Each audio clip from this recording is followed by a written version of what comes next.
You're coming in? Coming in? Okay. Come. Sir? I thought you were probably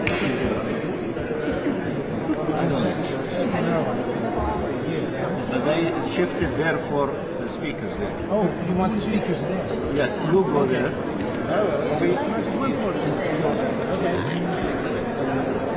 Philip, you're here. Where do you want me to sit? You're welcome. No worries. Next. Okay, so I'm sitting on next to you.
This side.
We can go so close. I'm sorry.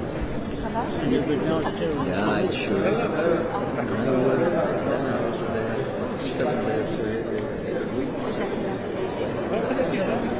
Too much. Well, I enjoy that.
on BHP.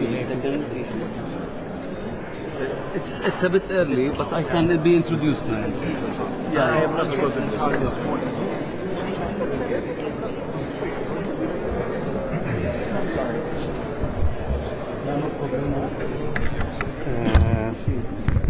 Excuse me. Yeah, sorry. I'll go back. Thank you.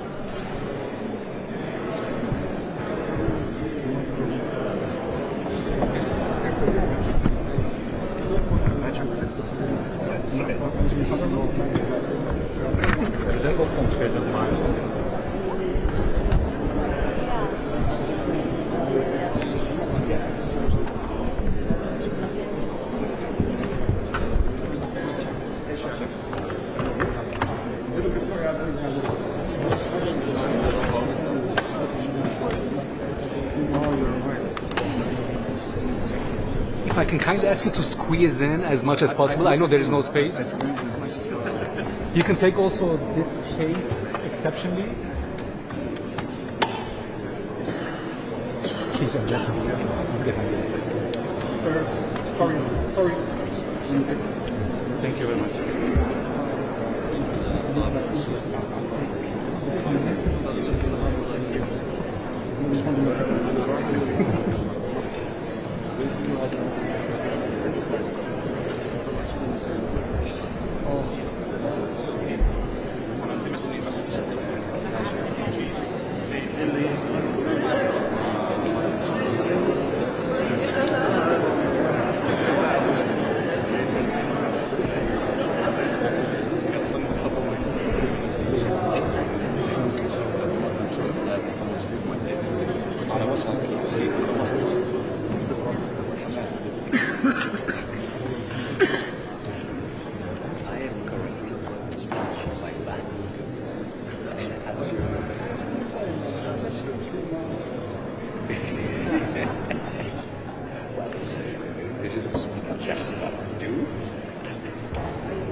Well, you don't care what you mind.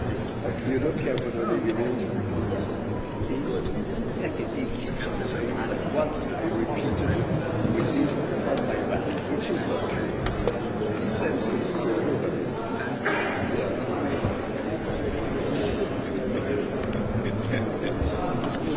And it's true that I can have an this has to do that.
How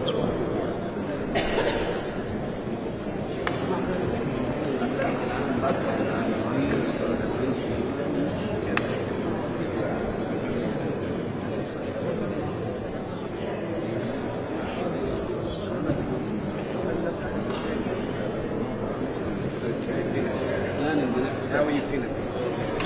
In your heart, as a human. The human feeling that we have so long.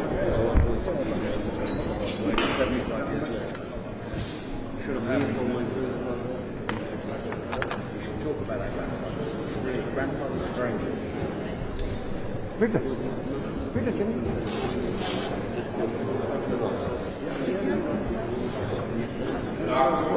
Like my grandfather, same story.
Please be seated. The sitting is open.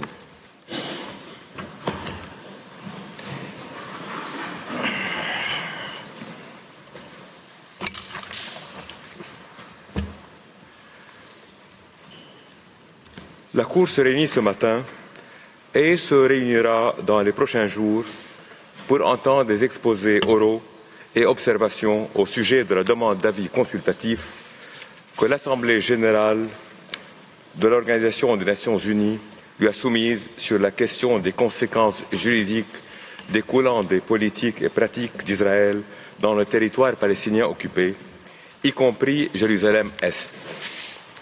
Je vais à présent rappeler les principales étapes de la présente procédure consultative. Le 30 décembre 2022, par sa résolution 77/247, l'Assemblée générale des Nations unies a décidé de demander un avis consultatif à la Cour. Le texte de cette résolution a été communiqué à la Cour par une lettre du secrétaire général de l'Organisation des Nations unies, datée du 17 janvier 2023, et reçue au greffe le 19 janvier 2023. Je vais à présent demander au greffier de bien vouloir donner lecture du paragraphe de cette résolution contenant les questions sur lesquelles l'avis consultatif de la Cour est demandé. Question A. Quelles sont les conséquences juridiques de la violation persistante par Israël du droit du peuple palestinien à l'autodétermination, de son occupation, de sa colonisation et de son annexion prolongée du territoire palestinien occupé depuis 1967, notamment des mesures visant à modifier la composition démographique, le caractère et le statut de la ville sainte de Jérusalem et de l'adoption par Israël des lois et mesures discriminatoires connexes. Question B. Quelle incidence les politiques et pratiques d'Israël visées au paragraphe 18a ci-dessus ont-elles sur le statut juridique de l'occupation et quelles sont les conséquences juridiques qui en découlent pour tous les États et l'Organisation des Nations Unies? Merci. Par ordonnance en date du 3 février 2023, la Cour a décidé que l'Organisation des Nations Unies et ses États membres, ainsi que l'État observateur de Palestine, étaient jugés susceptibles de fournir des renseignements sur les questions qui lui étaient soumises pour avis consultatif et fixé au 25 juillet 2023 la date d'expiration du délai dans lequel des exposés écrits sur les questions pourrait lui être présenté et au 25 octobre 2023, la date d'expiration du délai dans lequel les États ou organisations qui auraient présenté un exposé écrit pourraient présenter des observations écrites sur les autres exposés. Statuant sur les demandes présentées ultérieurement par la Ligue des États arabes, l'Organisation de la coopération islamique et l'Union africaine, la Cour a décidé que ces trois organisations internationales étaient susceptibles de fournir des renseignements sur les questions dont la Cour est saisie et qu'en conséquence, elle pourrait le faire dans les délais fixés par la Cour. Au cours du mois de juin 2023, le secrétaire général de l'Organisation des Nations Unies a communiqué à la Cour un dossier de documents pouvant servir à élucider les questions formulées par l'Assemblée générale. Le dossier a été publié sur le site Internet de la Cour. En complément du dossier, de nouveaux documents et plusieurs traductions ont été communiqués à la Cour par le secrétariat de l'Organisation des Nations Unies en octobre 2023.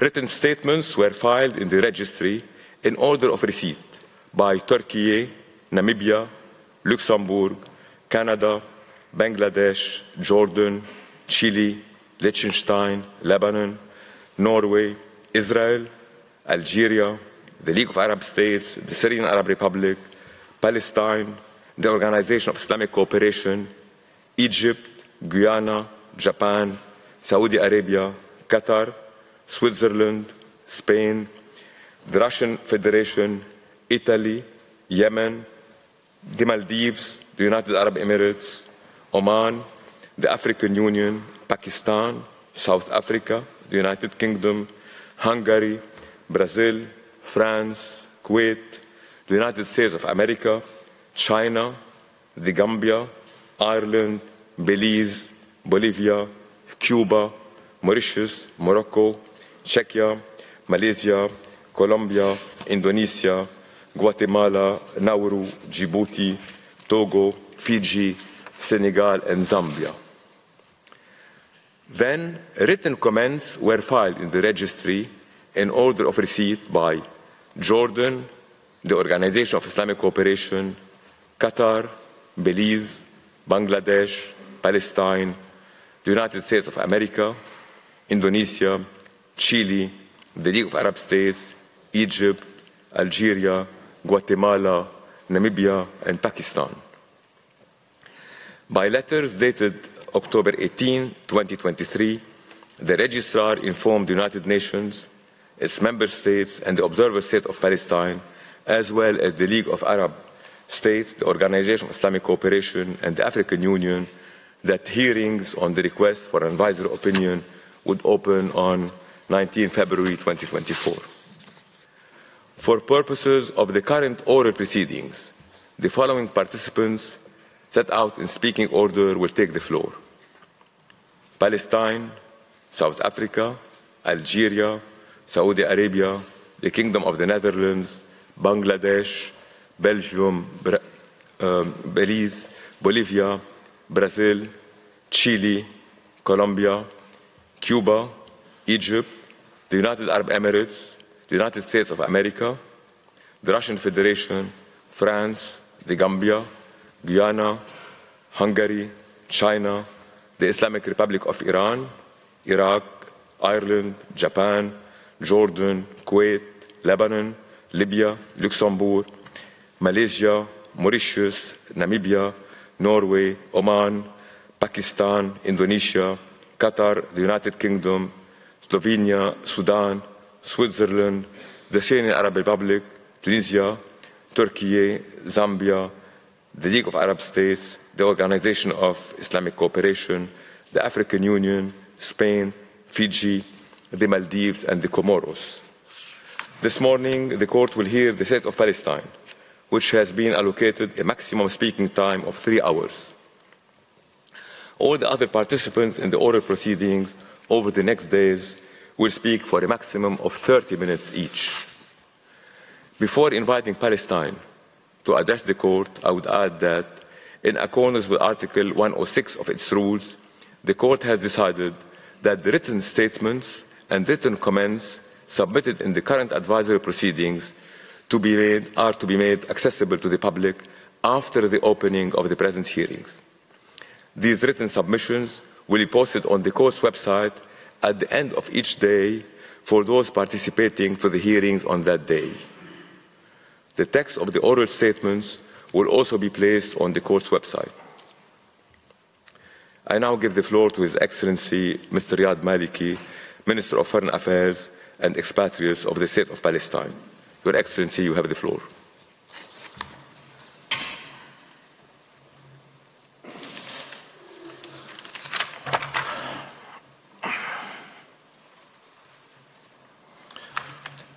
Mr. President, members of the court, it is an honor and a great responsibility to appear before you on behalf of the people and state of Palestine in these historic proceedings.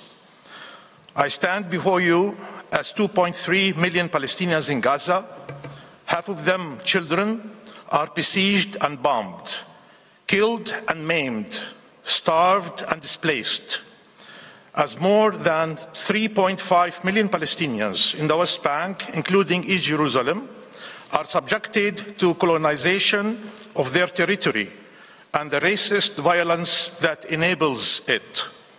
As 1.7 million Palestinians in Israel are treated as second-class citizens, as unwelcomed intruders in their ancestral land. As 7 million Palestine refugees continue to be denied their right to return to their land and homes.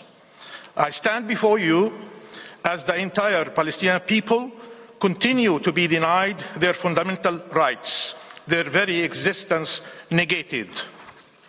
For over a century, the inalienable right of the Palestinian people to self-determination has been denied and violated. Palestine was not a land without a people. It was not. As Israeli leaders have described it, a wasteland. There was life on this land. There was a political life, a cultural life, a social life, a religious life. It had schools and universities, cinemas and cultural halls. It had villages and villagers, families and communities whose life was disrupted by the impact of a promise made thousands of miles away over 100 years ago. A breach of a sacred trust that relegated the indigenous people of the land to the status of non-Jewish communities, according them only civil and religious rights, denying their existence as a people and their rights as a nation, and paving the way for their dehumanization and mass expulsion from their homeland decades later. The United Nations enshrined in its charter the right of all peoples to self-determination and pledged to rid the world of the gravest breaches of this right, namely colonialism and apartheid. Yet, for decades, the Palestinian people have been denied this right and have endured both colonialism and apartheid. There are those who are outraged by the use of these words. They should instead be outraged by the reality we are living. This reality is known by every Palestinian, suffered by millions, generation after generation. It is a reality of the expulsion of the Palestinian people from their own land, not just during the 1948 Nakba, which led to the expulsion of up to 900,000 Palestinians, not just the expulsion of more than 400,000 Palestinians in 1967, but continually, including now, as I address you at this very moment, it is the indiscriminate maiming and killing of Palestinians. It means you can spend the entirety of your life as a refugee, denied your dignity and your right to return home. It means your life and family Your community and home are under constant threat. Your loved ones can be taken away and thrown in an Israeli jail, held there indefinitely. Your land can be stolen, colonized, and annexed without hesitation. Freedom is nowhere to be found. There is no safe haven. It means discrimination everywhere and no justice anywhere. It is a reality where Israel can destroy Gaza, killing tens of thousands of Palestinians, almost half of them children, leaving 1 million children starved, terrorized, and traumatized for life, orphaned of a mother, a father, or both, amputated and disabled, leaving nearly 2 million people displaced and desperate with nowhere to shelter from the onslaught. The genocide underway in Gaza is a result of decades of impunity and inaction. Ending Israel's impunity is a moral, political, and legal imperative. Successive Israeli governments have given the Palestinian people only 3 options: displacement, subjugation, or death. These are the choices: ethnic cleansing, apartheid, or genocide. But our people are here to stay. They have a right to live in freedom and dignity in their ancestral land. They will not forsake their rights. I thus implore you, as you hear the legal arguments, not to forget the Palestinian people, not to forget that our people are struggling every day for their survival as individuals, families, communities, as a nation.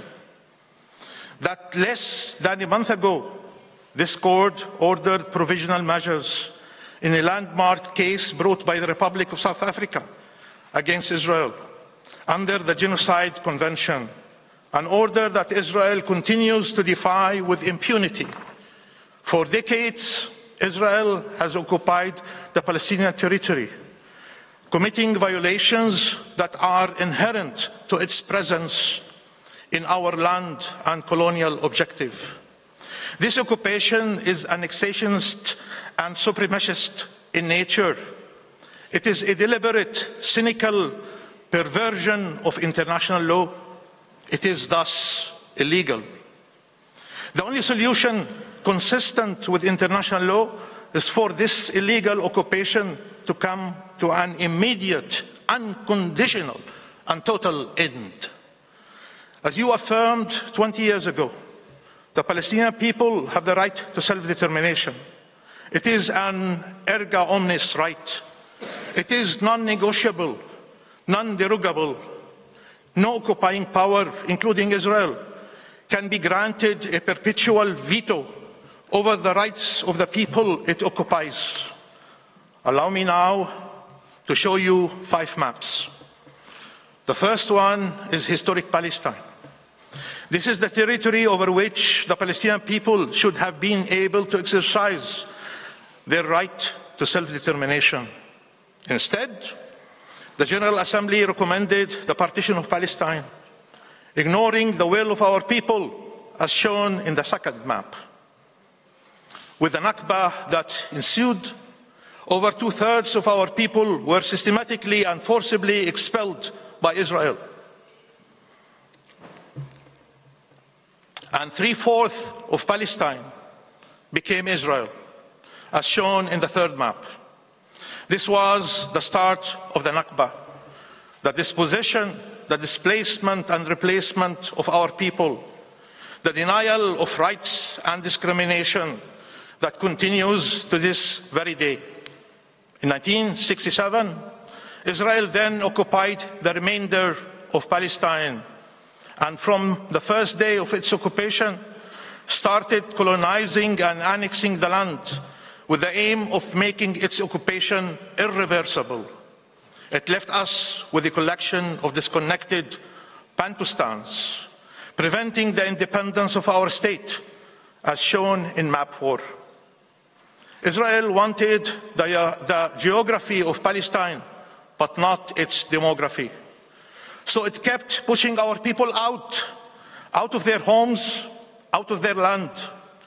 Here is the 5th map. It was displayed by Israel's Prime Minister to the General Assembly last September. He called this the new Middle East.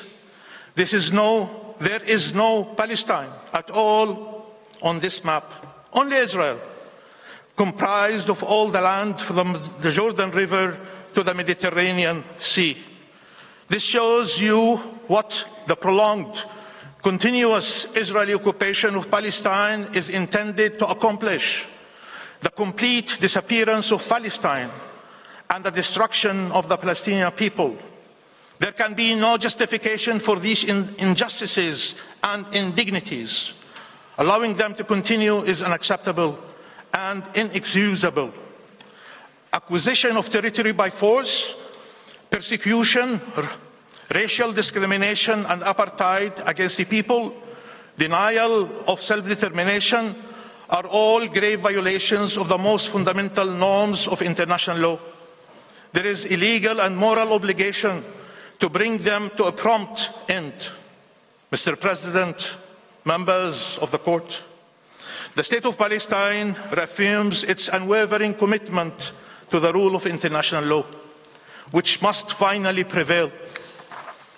The force of the law must prevail over the unlawful use of force.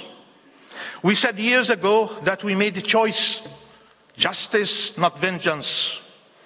But justice delayed is justice denied. And the Palestinian people have been denied justice for far too long. We believe in the universal principles crafted over decades to save successive generations from the scourge of war and oppression. It is time to put an end to the double standards that have kept our people captive for far too long. International law must be applied to all states without exception. No state can be absolved of its obligations under the law, and no people can be deprived of its protection. Palestine legitimately seeks the fulfillment of the rights of our people, including the independence of the State of Palestine on the pre-1967 borders, with East Jerusalem as its capital, in accordance with international law and United Nations resolutions. This is the historical compromise we agreed to. A just and lasting solution with two democratic states, Palestine and Israel, living side by side in peace and security. We seek peace, which can only be rooted in justice. When we committed to the peace process 3 decades ago, we did it in the belief and expectation that international law would finally be upheld, not that this process would witness its continued breach. We did so expecting that the rights of our people would finally be fulfilled, not further denied. By determining the law and the obligations of all states and organizations, this court can help chart a path for peace, anchored in justice and respecting international law. It has taken the Palestinian people decades of painful struggle to stand before you today. We appeal to the court to uphold our rights to self-determination, return, and all other human rights, including by declaring that the Israeli occupation is illegal and must end immediately, totally and unconditionally. Mr. President, members of the court, I will be followed today by 6 speakers on behalf of the State of Palestine. First will be Professor Andreas Zimmerman, who will address the court's jurisdiction to answer the General Assembly's questions and the absence of compelling reasons that might lead the court to decline to do so. Next will be Mr. Paul Reichler, who will demonstrate the illegality of Israel's prolonged occupation. because its annexation of Palestinian territory, including through widespread colonization, is intended to be permanent, in violation of the prohibition of the acquisition of territory by force. The next speaker will be Ambassador Namira Negm, who will address the system of persecution, racial discrimination and apartheid that Israel is imposing over the Palestinian people as a means of maintaining its control over the land by the subjugation of the indigenous Palestinian people. She will be followed by Professor Philip Sands, who will demonstrate how Israel's dispossession, displacement and replacement of the Palestinian people and discrimination against them has led to the wholesale denial of their inalienable right to self-determination. The court will then be addressed by Professor Alain Pillay, who will identify the legal consequences that follow from Israel's grave and ongoing violations of peremptory norms. These legal consequences necessarily include the obligation to bring this unlawful occupation to an end and to dismantle the colonial and supremacist architecture, legal and physical, that Israel has consolidated over decades. The final speaker of the State of Palestine will be Minister Riyad Mansour, our permanent representative to the United Nations. Minister Mansour will focus on the permanent responsibility of the United Nations and the obligations of all states to bring this injustice to a swift end, so as to uphold the laws, fulfill the Palestinian rights, and achieve a just peace for all. Many states will also stand before this court, informed by their own history of occupation, colonialism, and apartheid. They will stand here on principle to defend the international law-based order.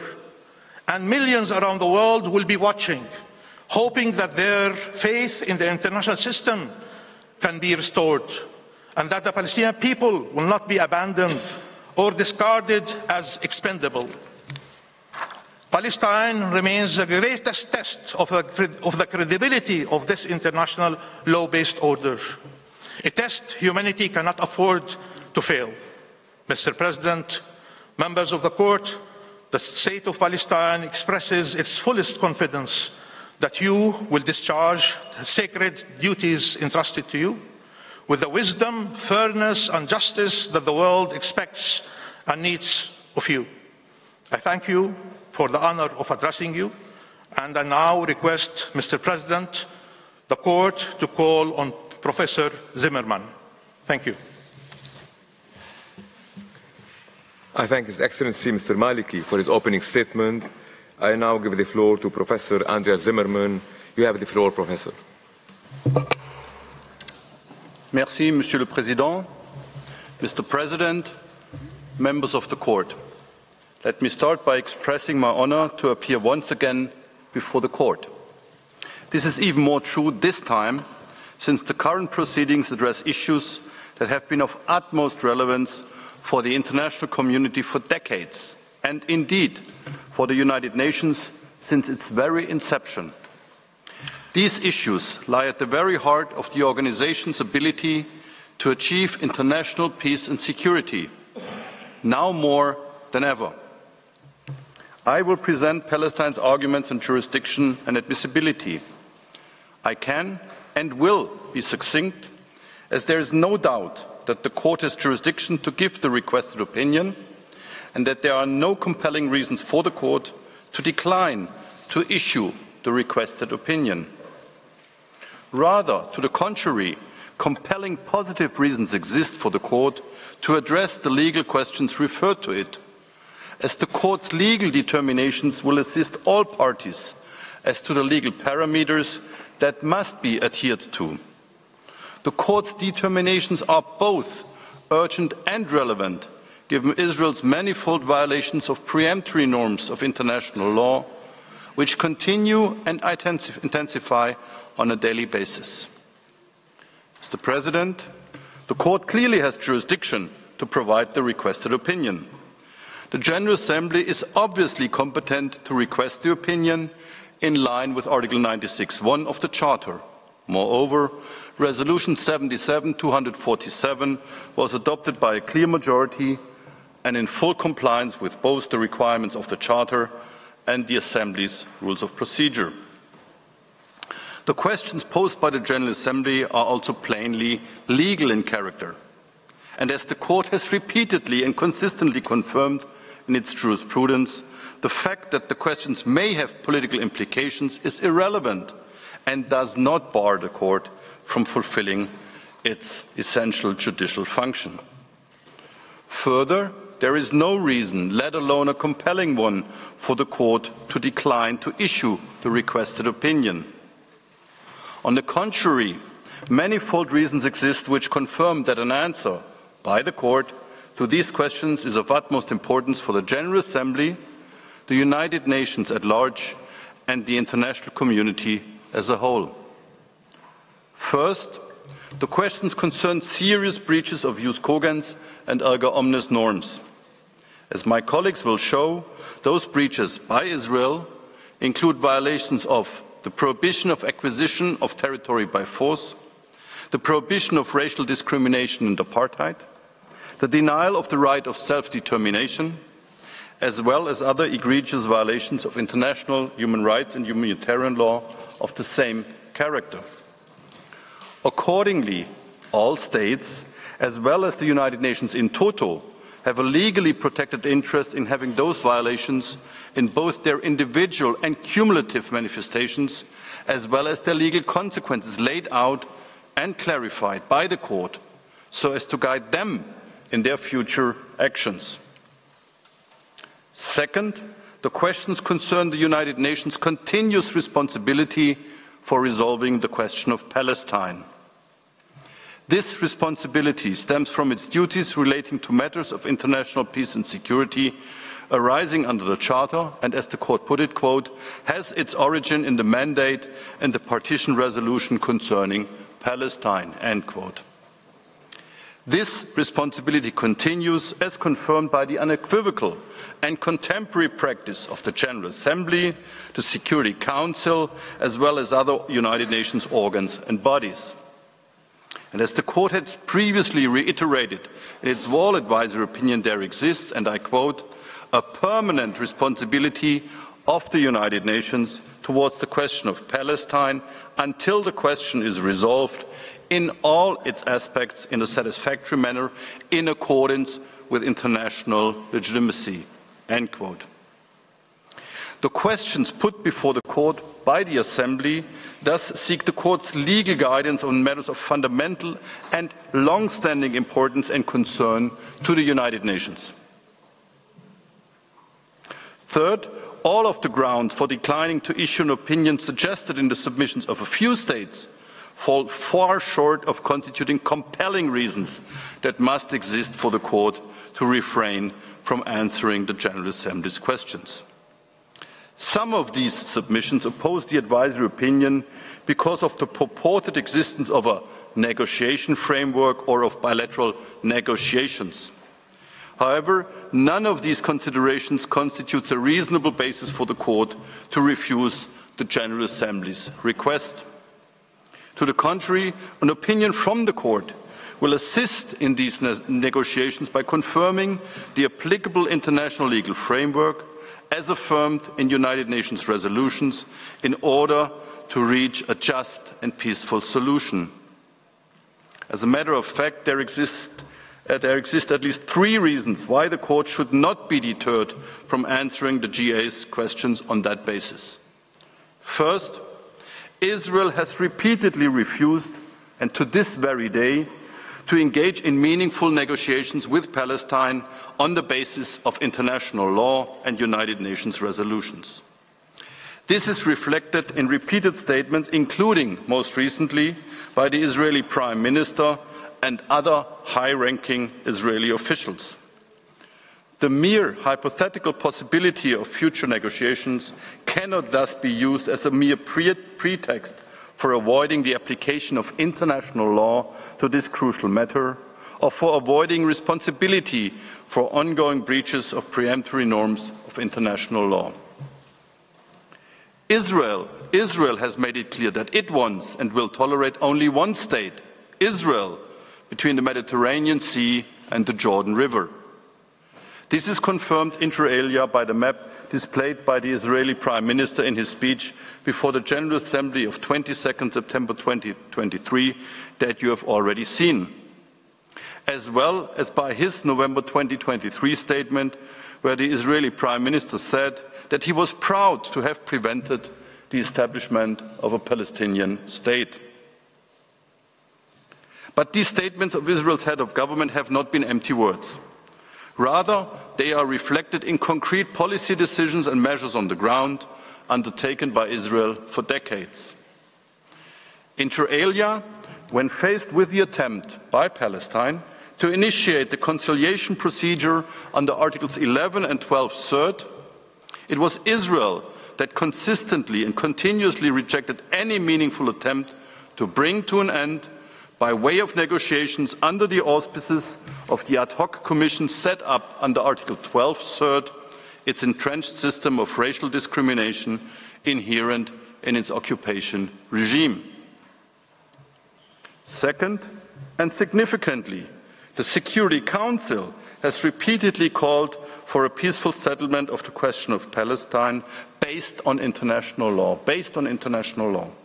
It renewed this call only 2 months ago in December 2023 in its resolution 2720, when reiterating that a solution to the conflict must be, and I quote the Council, consistent with international law and relevant UN resolutions, end quote.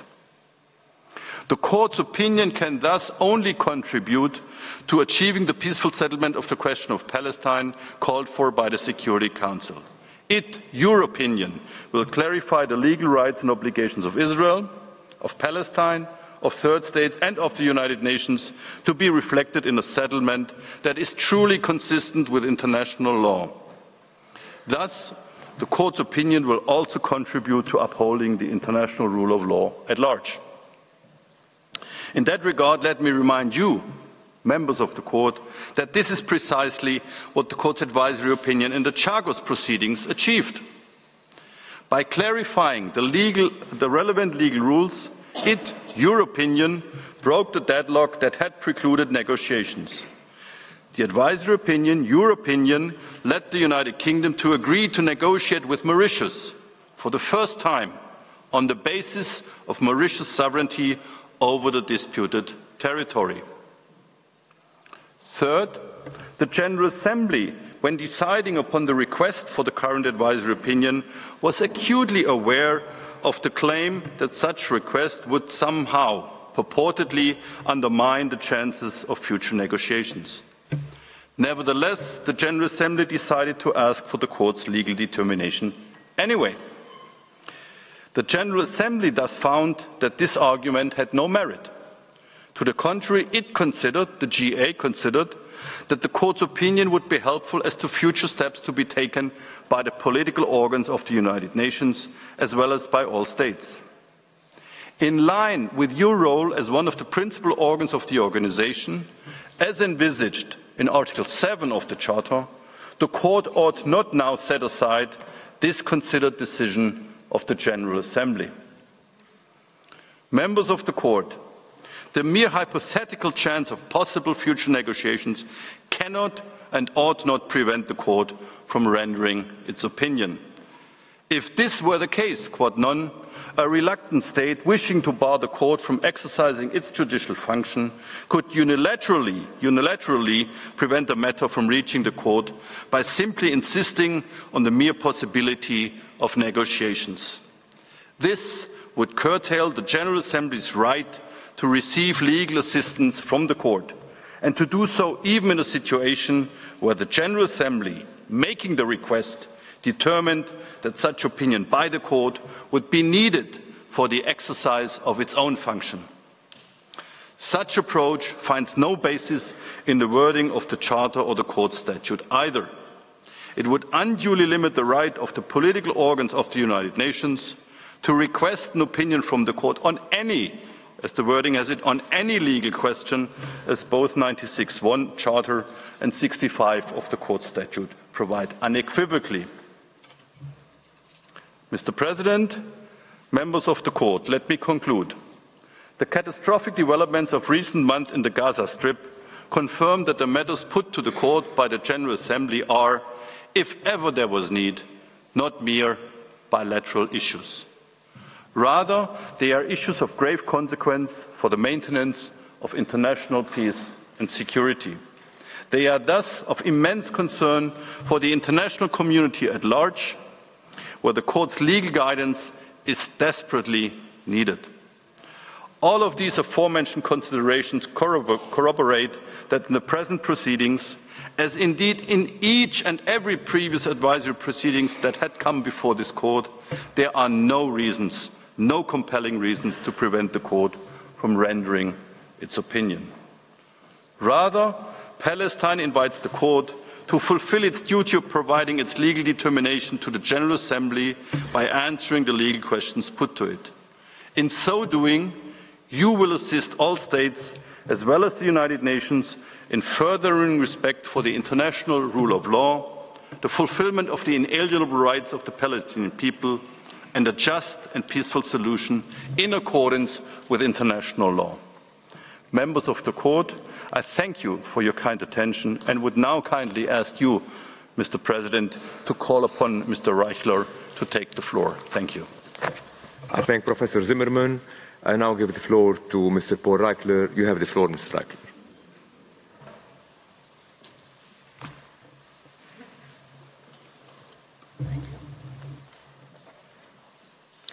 Mr. President, members of the Court, it is an honor for me to appear before you and a privilege to speak on behalf of the State of Palestine.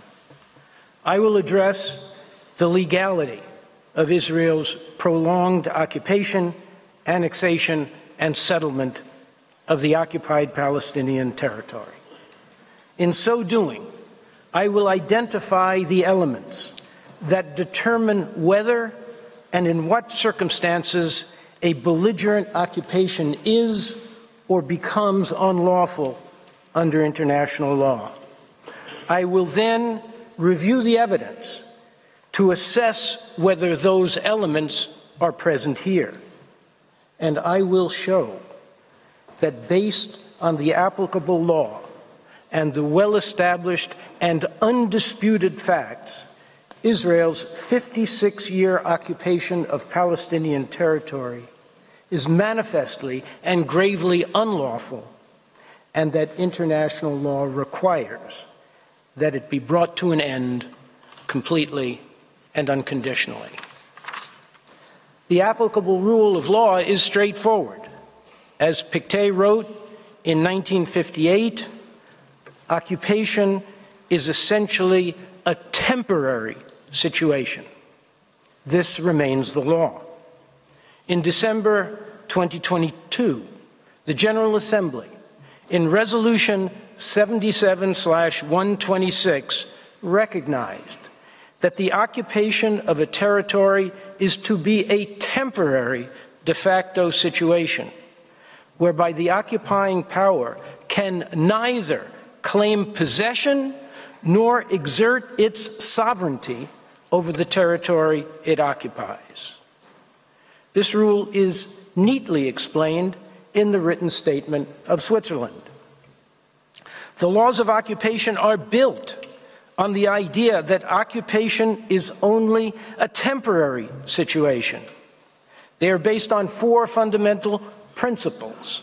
One, the occupying power does not acquire sovereignty over the territory it occupies.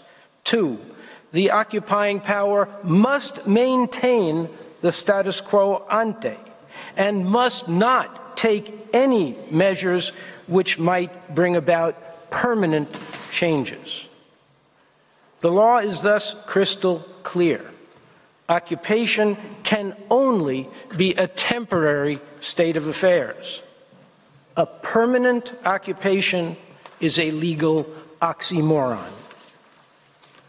Mr. President, what makes Israel's ongoing occupation of the Palestinian territory unlawful is precisely its permanent character. And what demonstrates its permanence are, 1, Israel's de jure and de facto annexation of Jerusalem and the West Bank. 2, its claims of sovereignty over these areas, which it refers to by their biblical names, Judea and Samaria, and considers integral parts of the state of Israel. 3, its establishment of hundreds of permanent Israeli settlements, with over 700,000 Israeli settlers who have been promised by successive Israeli governments that they will never be removed. And 4, the multitude of official statements and documents that openly declare Israel's intention to incorporate all of the occupied territory east of the Green Line into the state of Israel as a permanent part of a single Jewish state extending from the Jordan River to the Mediterranean Sea. As I will show you, the evidence is overwhelming and leaves no room for serious dispute about Israel's actions or its intentions. As Israel's cabinet secretary wrote in June of last year, quote, Judea and Samaria were not seized from a sovereign state recognized by international law, and the state of Israel has a right to impose its sovereignty over these areas, as they comprise the cradle of history of the Jewish people and are an inseparable part of the land of Israel.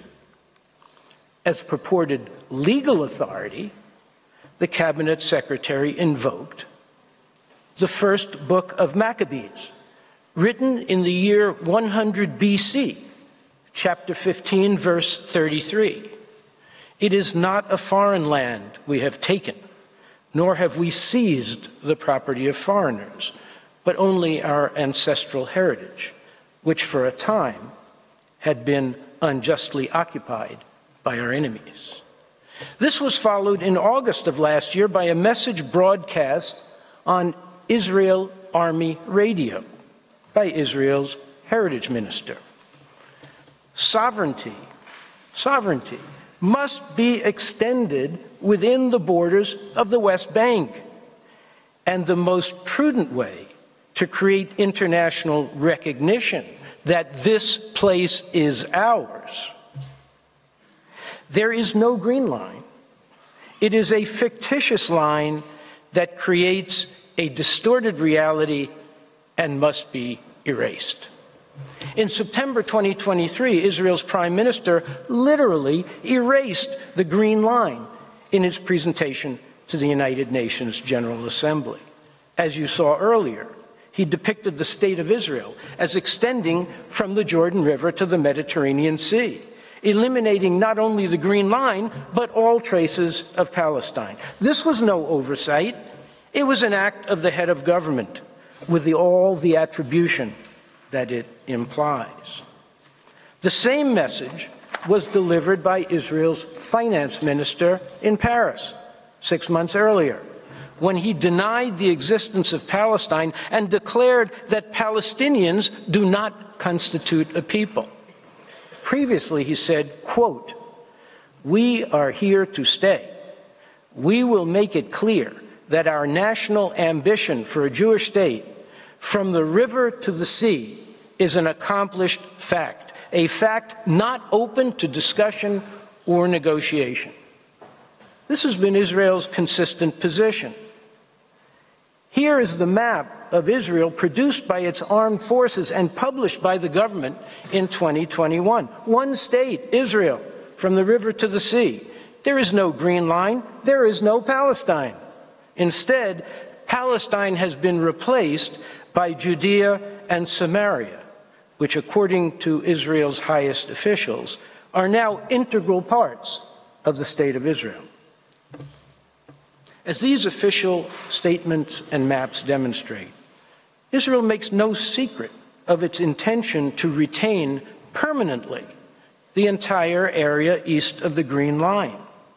Its annexation of occupied Palestinian territory began in 1967 with legislation annexing East Jerusalem, which Israel increased 11-fold in size to incorporate not only the Holy City, but also vast areas of the West Bank surrounding the city. Its defense minister, Moshe Dayan, declared at the time, "The Israel Defense Forces have liberated Jerusalem. We have returned to this most sacred shrine, never to part from it again." In 1990, the Israeli cabinet instructed the foreign minister to notify the Secretary General of the United Nations that Jerusalem is not in any part occupied territory. It is the sovereign capital of Israel. In June 1996, the guidelines of the incoming Israeli government stated, "Jerusalem, the capital of Israel, is one city, whole and undivided, and will remain forever under Israel's sovereignty." More recently, in assuming office in December 2022, the current Prime Minister declared that the Jewish people are not occupiers in their own land, nor occupiers in our eternal capital, Jerusalem. As these official statements make clear, Israel's dominion over Jerusalem and the incorporated area of the West Bank is not intended to be temporary. It has been repeatedly proclaimed by Israel's highest authorities to be eternal. In furtherance of this end, more than 230,000 Israeli Jewish settlers, encouraged, subsidized, and protected by the Israeli government and occupation forces, have been installed in East Jerusalem, dramatically altering the demographic composition of the Holy City by creating an Israeli Jewish majority.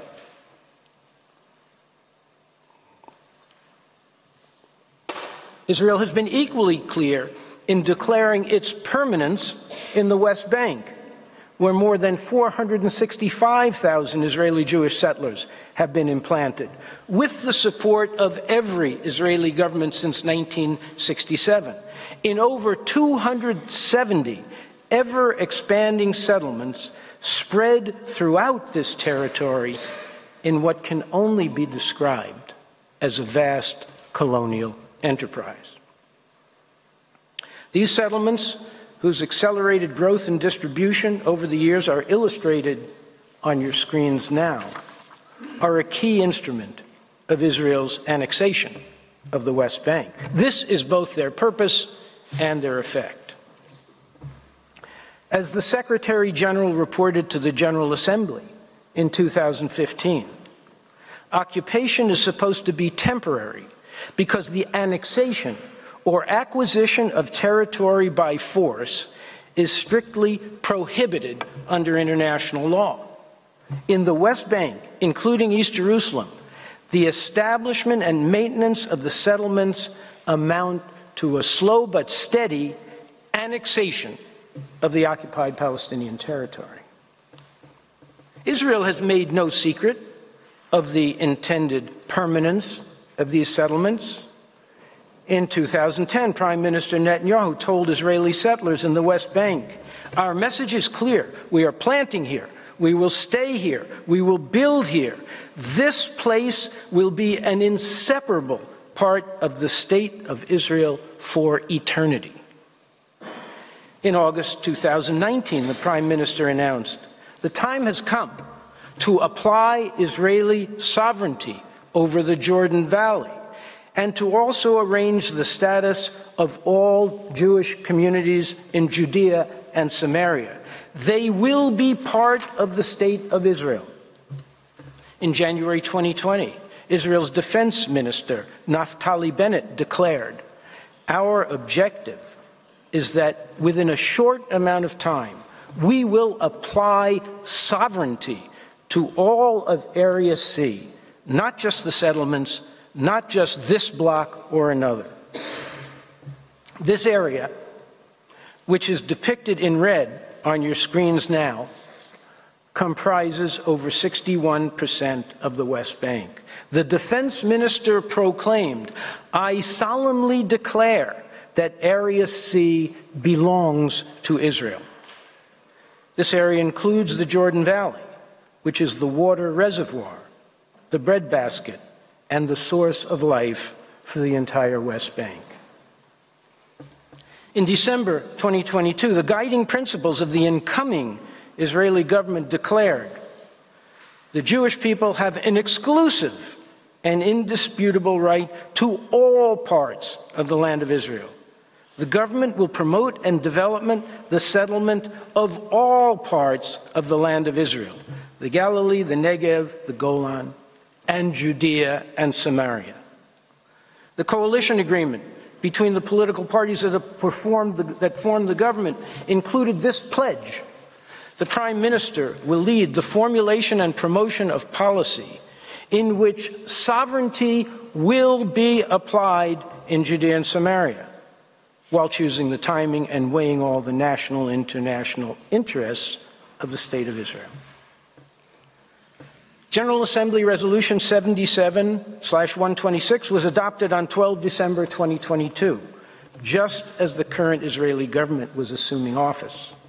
The resolution pointedly recalled, quote, "the principle of the inadmissibility of the acquisition of land by force, and therefore the illegality of the annexation of any part of the occupied Palestinian territory, including East Jerusalem, which constitutes a breach of international law." And the resolution condemned, quote, Israel's annexation of land, whether de facto or through national legislation. Israel has thoroughly disregarded Resolution 77/126, just as it disregarded all prior General Assembly and Security Council resolutions declaring illegal the annexation of any part of the occupied Palestinian territory and the establishment of Israeli settlements there. These include, but are by no means limited to, Security Council Resolution 252 of 1968, declaring Israel's acquisition of territory by military conquest inadmissible.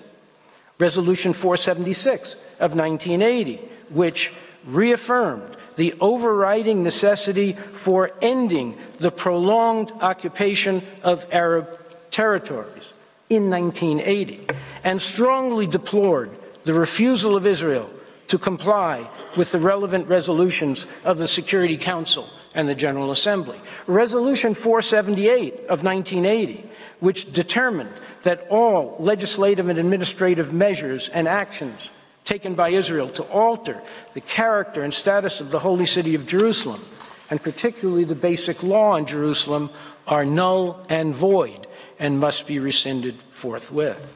Resolution 2334 of 2016, which reaffirmed the inadmissibility of the acquisition of territory by force and condemned all measures aimed at altering the demographic composition, character, and status of the Palestinian territory occupied since 1967, including, inter alia, the construction and expansion of settlements, transfer of Israeli settlers, confiscation of land, demolition of homes, and displacement of Palestinian submissions.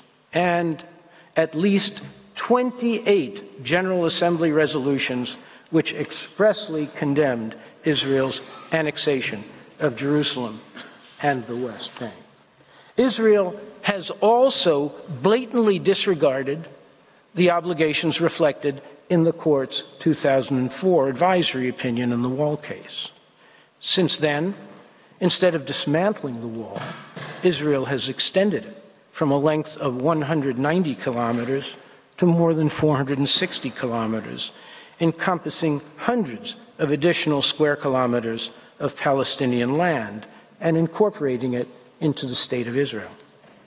In its advisory opinion, the court expressed concern lest, quote, the construction of the wall and its associated regime create a fait accompli on the ground that could well become permanent, in which case And notwithstanding the formal characterization of the wall by Israel, it would be tantamount to de facto annexation. And that is precisely what has happened over the past 20 years, not only within the expanded confines of the wall, but all across the West Bank, most of which has now been annexed de facto by Israel. In 2022, the report of the United Nations International Commission of Inquiry concluded Israel treats the occupation as a permanent fixture and has, for all intents and purposes, annexed parts of the West Bank. The International Court of Justice anticipated such a scenario in its 2004 advisory opinion. This has now become the reality. The Special Rapporteur on Human Rights in the occupied Palestinian territory reached the same conclusion. The occupation by Israel has been conducted in profound defiance of international law. Its 55-year-old occupation burst through the restraints of temporariness long ago. Israel has progressively engaged in the de jure and de facto annexation of occupied territory. Mr. President, Israel's ongoing annexation of the West Bank accelerated in 2023, with the largest ever expansion of settlements in the territory. 22 new settlements were authorized, and more than 16,000 new housing units were built, funded, or planned by Israeli authorities. As explained by Israel's finance minister, quote, "The construction boom in Judea and Samaria and all over our country continues. We will continue to develop the settlements and strengthen the Israeli hold on the territory." In developing its settlements, Israel has invested heavily in the infrastructure needed to supply them with water and electric power, as well as a network of roads and highways to connect them to one another and to Israel itself. These investments, in the hundreds of millions of dollars, attest to the intended permanent character of the settlements. The roads, which Palestinians are forbidden to use, and a pervasive system of roadblocks and checkpoints prevent Palestinians, but not Israeli settlers, from moving from place to place in the West Bank. And they isolate Palestinian communities by cutting them off from one another. Israel's settlement expansion has thus both uprooted Palestinians from their homes to make room for new settlements and forced them to live in disconnected and non-contiguous enclaves, which the Special Rapporteur has called, quote, "a fragmented archipelago of 165 disparate patches of land."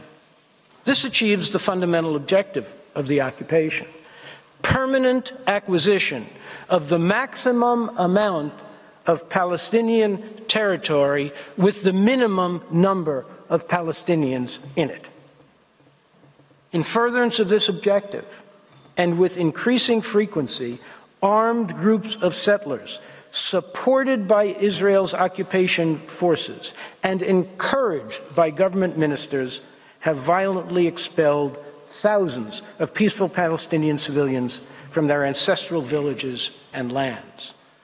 A UN fact-finding mission confirmed, quote, "The motivation behind this violence and the intimidation against the Palestinians and their properties is to drive the local populations away from their lands and allow the settlements to expand." The UN High Commissioner for Human Rights reported in March 2023, quote, "Settler violence further intensified, reaching the highest levels ever recorded by the United Nations." In November 2023, the High Commissioner warned that the situation had further deteriorated with, quote, "a sharp increase in settler violence and takeover of land across the West Bank. Since 7 October, he continued, nearly 1,000 Palestinians from at least 15 herding communities have been forced from their homes." The Secretary General, in his most recent report, issued on 25 October 2023, expressly linked the expansion of Israeli settlements to the permanent acquisition of Palestinian territory. Successive Israeli governments have consistently advanced and implemented policies of settlement expansion and takeover of Palestinian land. The policies of the current government in this regard are aligned to an unprecedented extent with the goals of the Israeli settler movement to expand long-term control over the occupied West Bank, including East Jerusalem, and in practice, to further integrate those areas within the territory of the State of Israel. Mr. President, members of the Court, taking account of this evidence as well as that described in the State of Palestine's two written submissions, I turn to the law and how it applies to this occupation. The written statement of Switzerland is once again directly on point.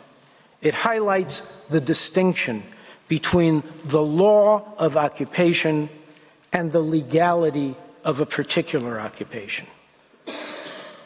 The law of occupation and the legality of occupation are two different questions. The law of occupation applies independently of the question of the legality of the occupation.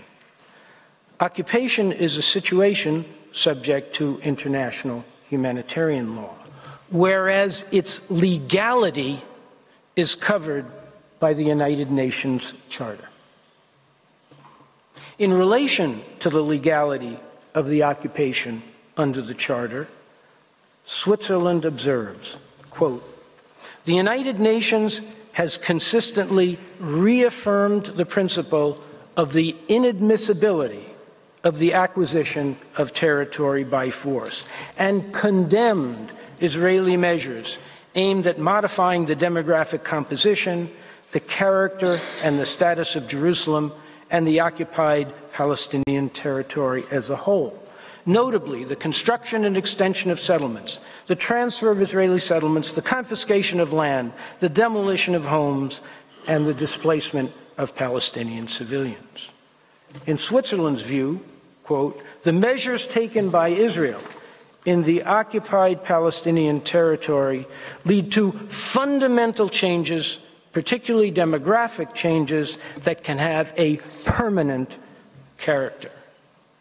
In such circumstances, Switzerland expressly invites the court, quote, to rule on the consequences of the permanent character of the measures taken by Israel in the occupied Palestinian territory as to the status of the occupation under general international law, in particular, the Charter of the United Nations."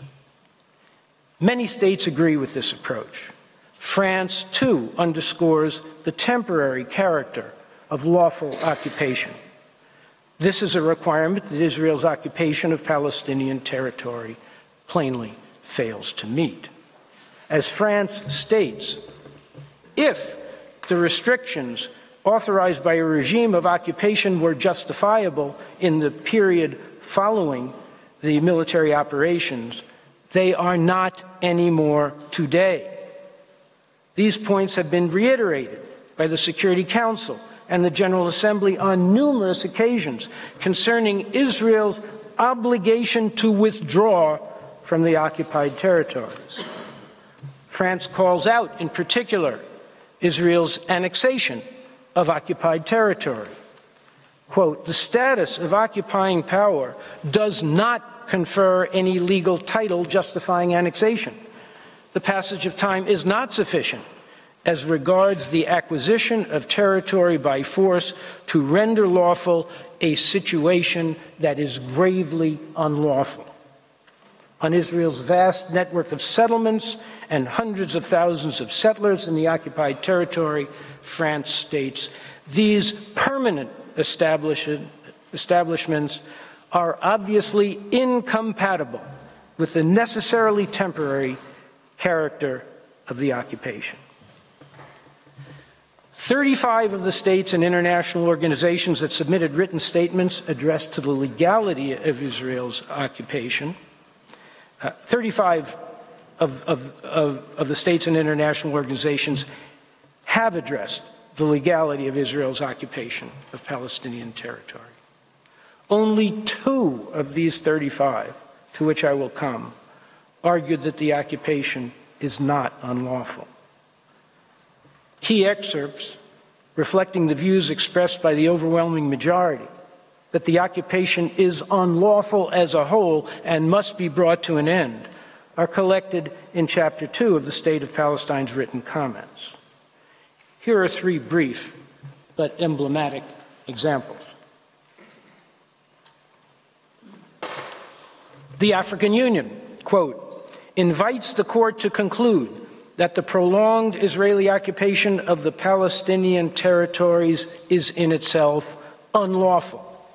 The policies and practices associated with it amount to de facto and de jure annexation of the Palestinian territories, which violates the prohibition on the acquisition of territory by force.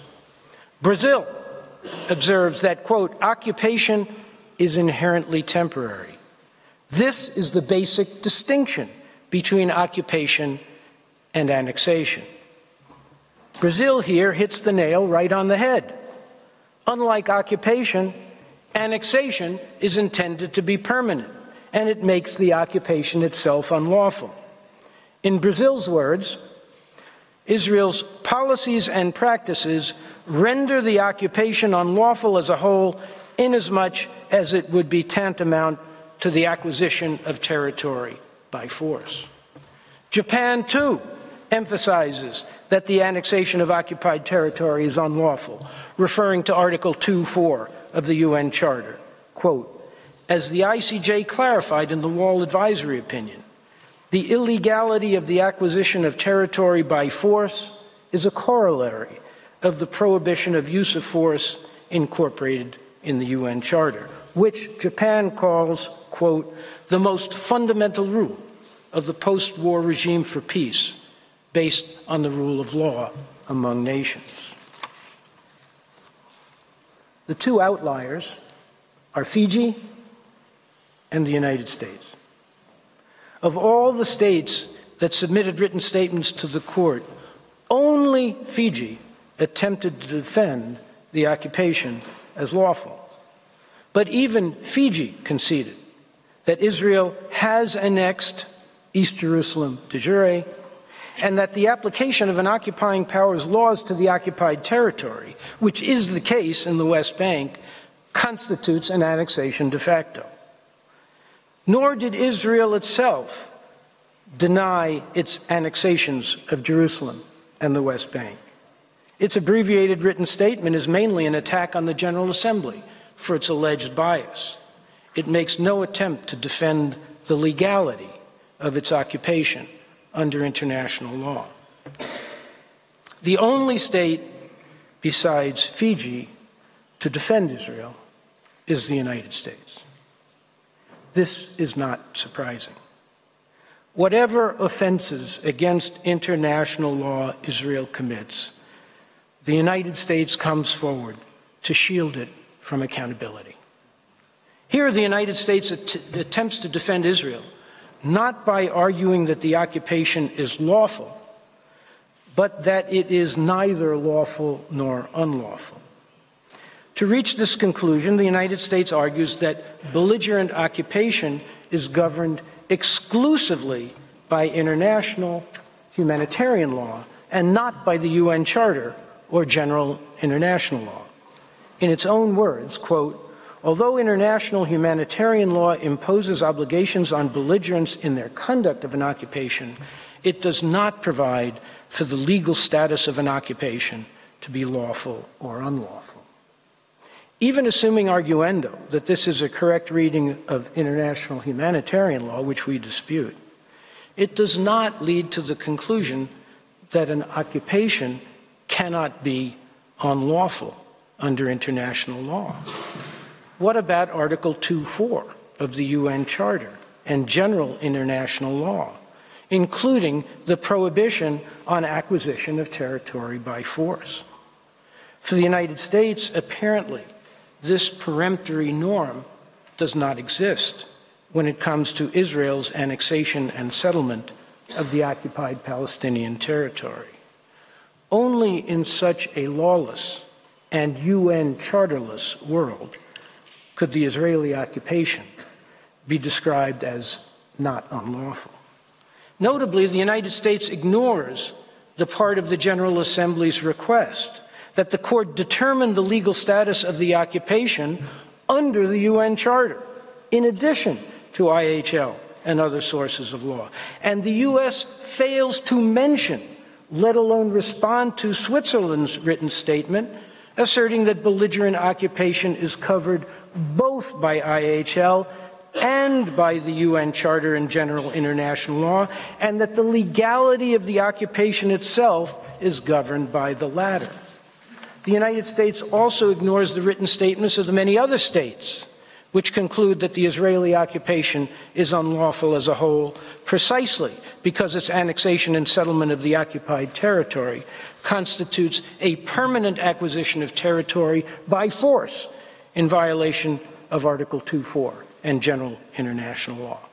Instead, in a single footnote, the United States responds only to those states which submitted that the Israeli occupation is unlawful under Articles 40 and 41 of the draft Articles on State Responsibility for Internationally Wrongful Conduct.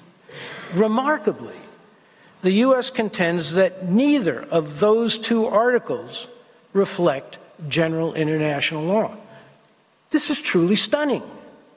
A persistent failure of a state to fulfill an obligation arising under a peremptory norm is not unlawful under general international law as provided in Article 40. The injunction in Article 41 that no state shall recognize as lawful a situation created by a serious breach of a peremptory norm is not part of general international law. Just how far, in disregarding the international legal order, will the United States go to exempt Israel from the consequences of its ongoing violation of peremptory norms, including the prohibition on acquisition of territory by force? Apparently, very far indeed. According to former U.S. President Barack Obama, in the memoir he published in 2020, just about every country in the world considered Israel's continued occupation of the Palestinian territories to be a violation of international law. As a result, our diplomats found themselves in the awkward position of having to defend Israel for actions that we ourselves opposed. This is exactly what the United States is doing, again, in these proceedings. Mr. President, members of the Court, the evidence is before you. In the written submissions of the State of Palestine and dozens of other states and international organizations, and in the voluminous materials supplied to you by the Secretary General, and it is indisputable. Under the umbrella of its prolonged military occupation, Israel has been steadily annexing the occupied Palestinian territory, and it continues to do so. Its undisguised objective is the permanent acquisition of this territory and the exercise of sovereignty over it in defiance of the prohibition on acquisition of territory by force. The evidence is not only indisputable, it is of the highest probative value. Investigative reports of authoritative United Nations agencies, reports of the Secretary General, resolutions of the Security Council and the General Assembly, legislative and administrative acts by the Israeli government, and public statements against interest by the most senior government officials, admitting that Israel's objective is sovereignty over all the territory east of the Green Line and its incorporation into a single Jewish state from the river to the sea. In this case, there is no reason not to take them at their word, because their deeds have been entirely consistent with it. For Israel, as its successive governments have made clear, there is no Palestine. It simply does not exist. In November 2023, Prime Minister Netanyahu declared that his government would never agree to a Palestinian state in the occupied territory. He later declared, "I will not compromise on full security control over all the territory west of Jordan, and this is contrary to a Palestinian state." Israel's intransigence was confirmed by its staunchest ally in December 2023, when U.S. President Joe Biden publicly lamented that Israel's leaders, quote, "don't want anything remotely approaching a two-state solution." That is the very solution demanded by the Security Council, the General Assembly, the overwhelming majority of states, and the State of Palestine itself. It is, in fact, the only solution that can lead to lasting peace and security for the Israeli people as well as the Palestinian people. And it is this very solution that has been frustrated by Israel's defiant insistence on maintaining its dominion over Palestinian territory in perpetuity. This is why the Court's advisory opinion is so critical and so urgent. The best, and possibly the last, hope for the two-state solution that is so vital to the needs of both peoples is for the Court to declare illegal the main obstacle to that solution, the ongoing Israeli occupation of Palestine, and for it to pronounce in the clearest possible terms that international law requires that this entire illegal enterprise be terminated, completely, unconditionally, and immediately. Mr. President, the law is clear and it demands nothing less. A permanent occupation, one that is founded upon annexation and massive settlement of the occupied territory, and which aims to exercise sovereignty over it, is manifestly and gravely unlawful. It is an ongoing international wrong that must be brought to an immediate end. As the Court ruled in 1971, quote, "the continued presence of South Africa in Namibia being illegal, South Africa is under obligation to withdraw its administration from Namibia immediately and thus put an end to its occupation of the territory." The Secretary General applied this principle directly to Palestine in his remarks to the Security Council 1 month ago. Quote, "Palestinians must see their legitimate aspirations for a fully independent, viable, and sovereign state realized in line with United Nations resolutions, international law, and previous agreements. Israel's occupation must end." End of quote. Mr. President, the proverbial ball is now in your court. The General Assembly has asked you the critical questions. It is now your responsibility to answer them. Silence is not an option. As the immortal Palestinian poet Mahmoud Darwish wrote, "In silence, we become accomplices." But, he assured us, when we speak, every word has the power to change the world. Mr. President, members of the Court, your words have such power. In 2004, the Court affirmed the inalienable right of the Palestinian people to self-determination. In 2024, it is time for you to enable them, finally, to exercise that right by freeing them from the unlawful Israeli occupation of their territory, so that they may live in a sovereign and fully independent state of their own, in peaceful and secure coexistence with all their neighbors, including Israel. By upholding international law, which is all the state of Palestine asks you to do, your powerful words will change the world. I thank you, Mr. President, members of the court, for your kind courtesy and patient attention. We're in your hands, Mr. President, whether you would like to take the mid-morning break now or call our next speaker. I thank Mr. Reichler. I invite the next speaker to take the floor. After a coffee break of 10 minutes, the sitting is suspended.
Please be seated. The sitting is resumed.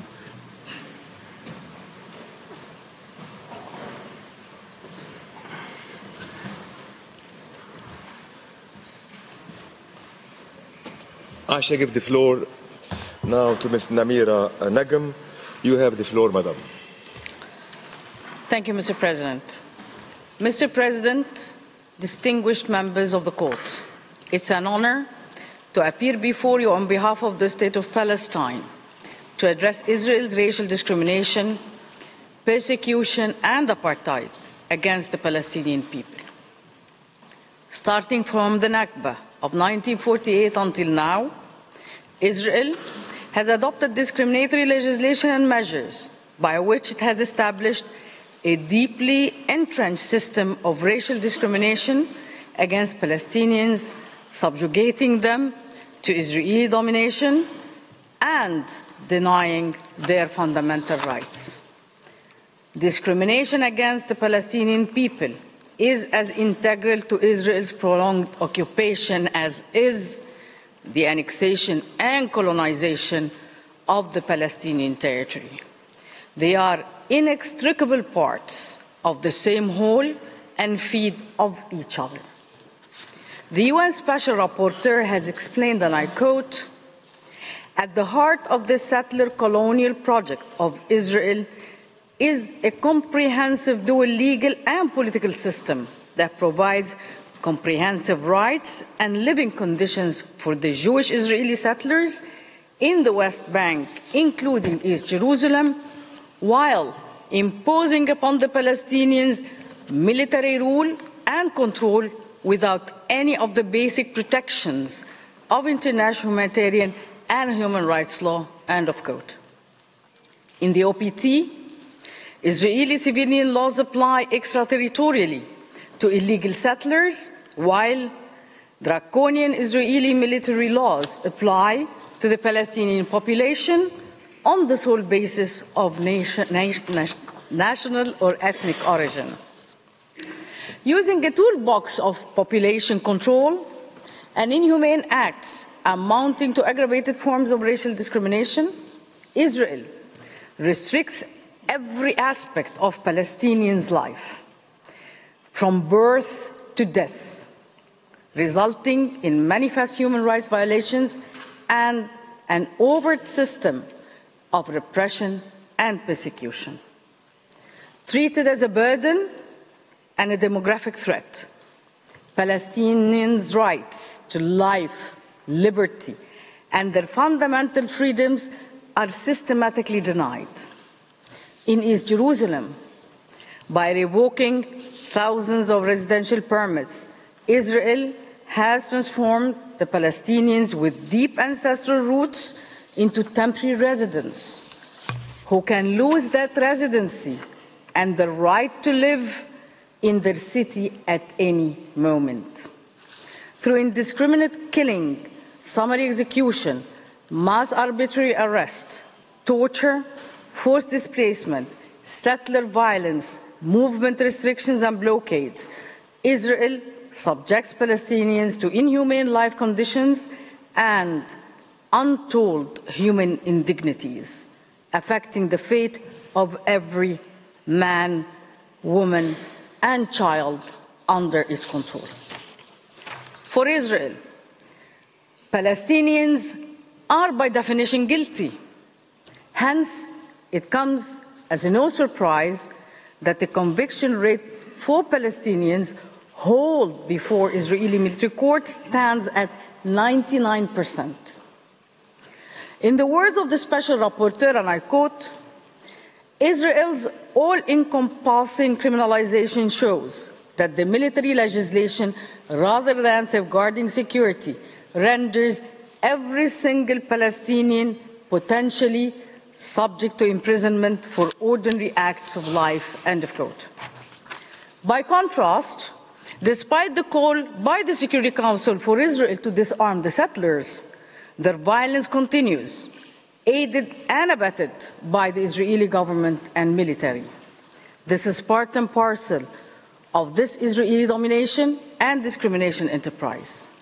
Settlers are rarely, if ever, prosecuted for crimes against Palestinians, ravaging them with absolute impunity.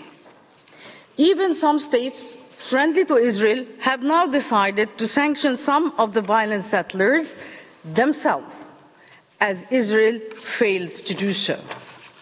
Palestinians and Palestinians only endure horrific levels of extensive human and material losses, including home demolitions enforced as collective punishment.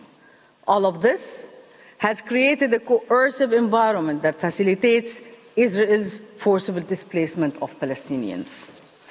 As described by the Special Rapporteur, and I quote, "Collective punishment is an inflamed scar that runs across the entire Israeli occupation of Palestine.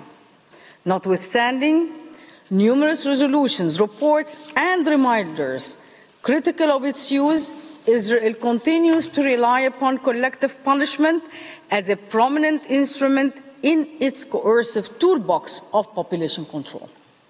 The logic of collective punishment has been to project domination in order to subdue a subjugated population through inflicting a steep price for its resistance to alien rule. In Gaza, this collective punishment has reached unbearable levels. Hermetically sealed from the outside world by 17-year air, land, and sea blockade, with no end in sight. The situation in Gaza was described as early as 2016 by the Secretary General as collective punishment for which there must be accountability. In the absence of accountability, Gaza is besieged and bombed. Massacres perpetrated for more than 140 days now, and nearly the entire population forcibly displaced and at risk of perishing. Mr. President, this prolonged repressive regime has dehumanized Palestinians, denying them the right to life, the right to safety, the right to even exist, while confining and fragmenting them and their territory. The court is not facing isolated or individual acts violating Palestinian human rights, but rather the cumulative effect of systematic policies undoubtedly constituting a pattern of racial discrimination. Members of the court, the policies and practice of Israel amount to segregation, with the existence in the occupied Palestinian territory of two entirely separate legal systems. These are not my words.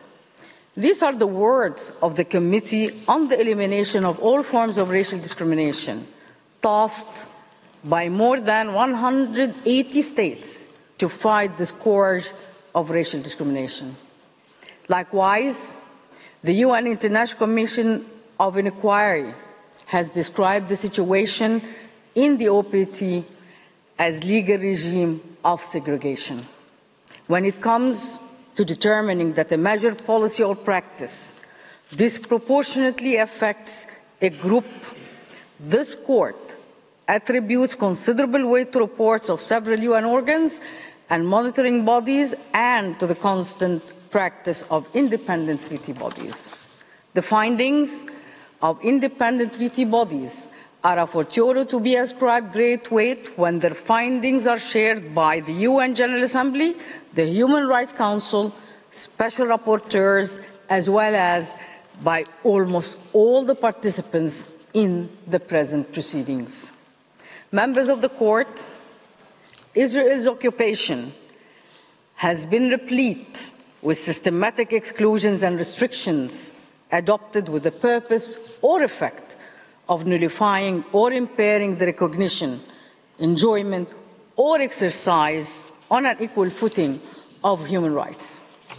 As noted by the Special Rapporteur on Human Rights, and I quote, "The political system of entrenched rule in the occupied Palestinian territory that endows one racial, national, ethnic group with substantial rights, benefits, and privileges, while intentionally subjugating another group to live behind walls and checkpoints and under a permanent military rule. Sans droit, sans égalité, sans dignité et sans liberté satisfies the prevailing evidentiary standard for the existence of apartheid. Apartheid exists in the occupied Palestinian territory. 20 participant states expressly hold the same position, including victims of apartheid, South Africa and Namibia. As all states parties to the CERD, Israel is under obligation to particularly condemn racial segregation and apartheid. Undoubtedly, apartheid falls within the scope of discriminatory measures referred to in the UNGA resolution requesting this advisory opinion.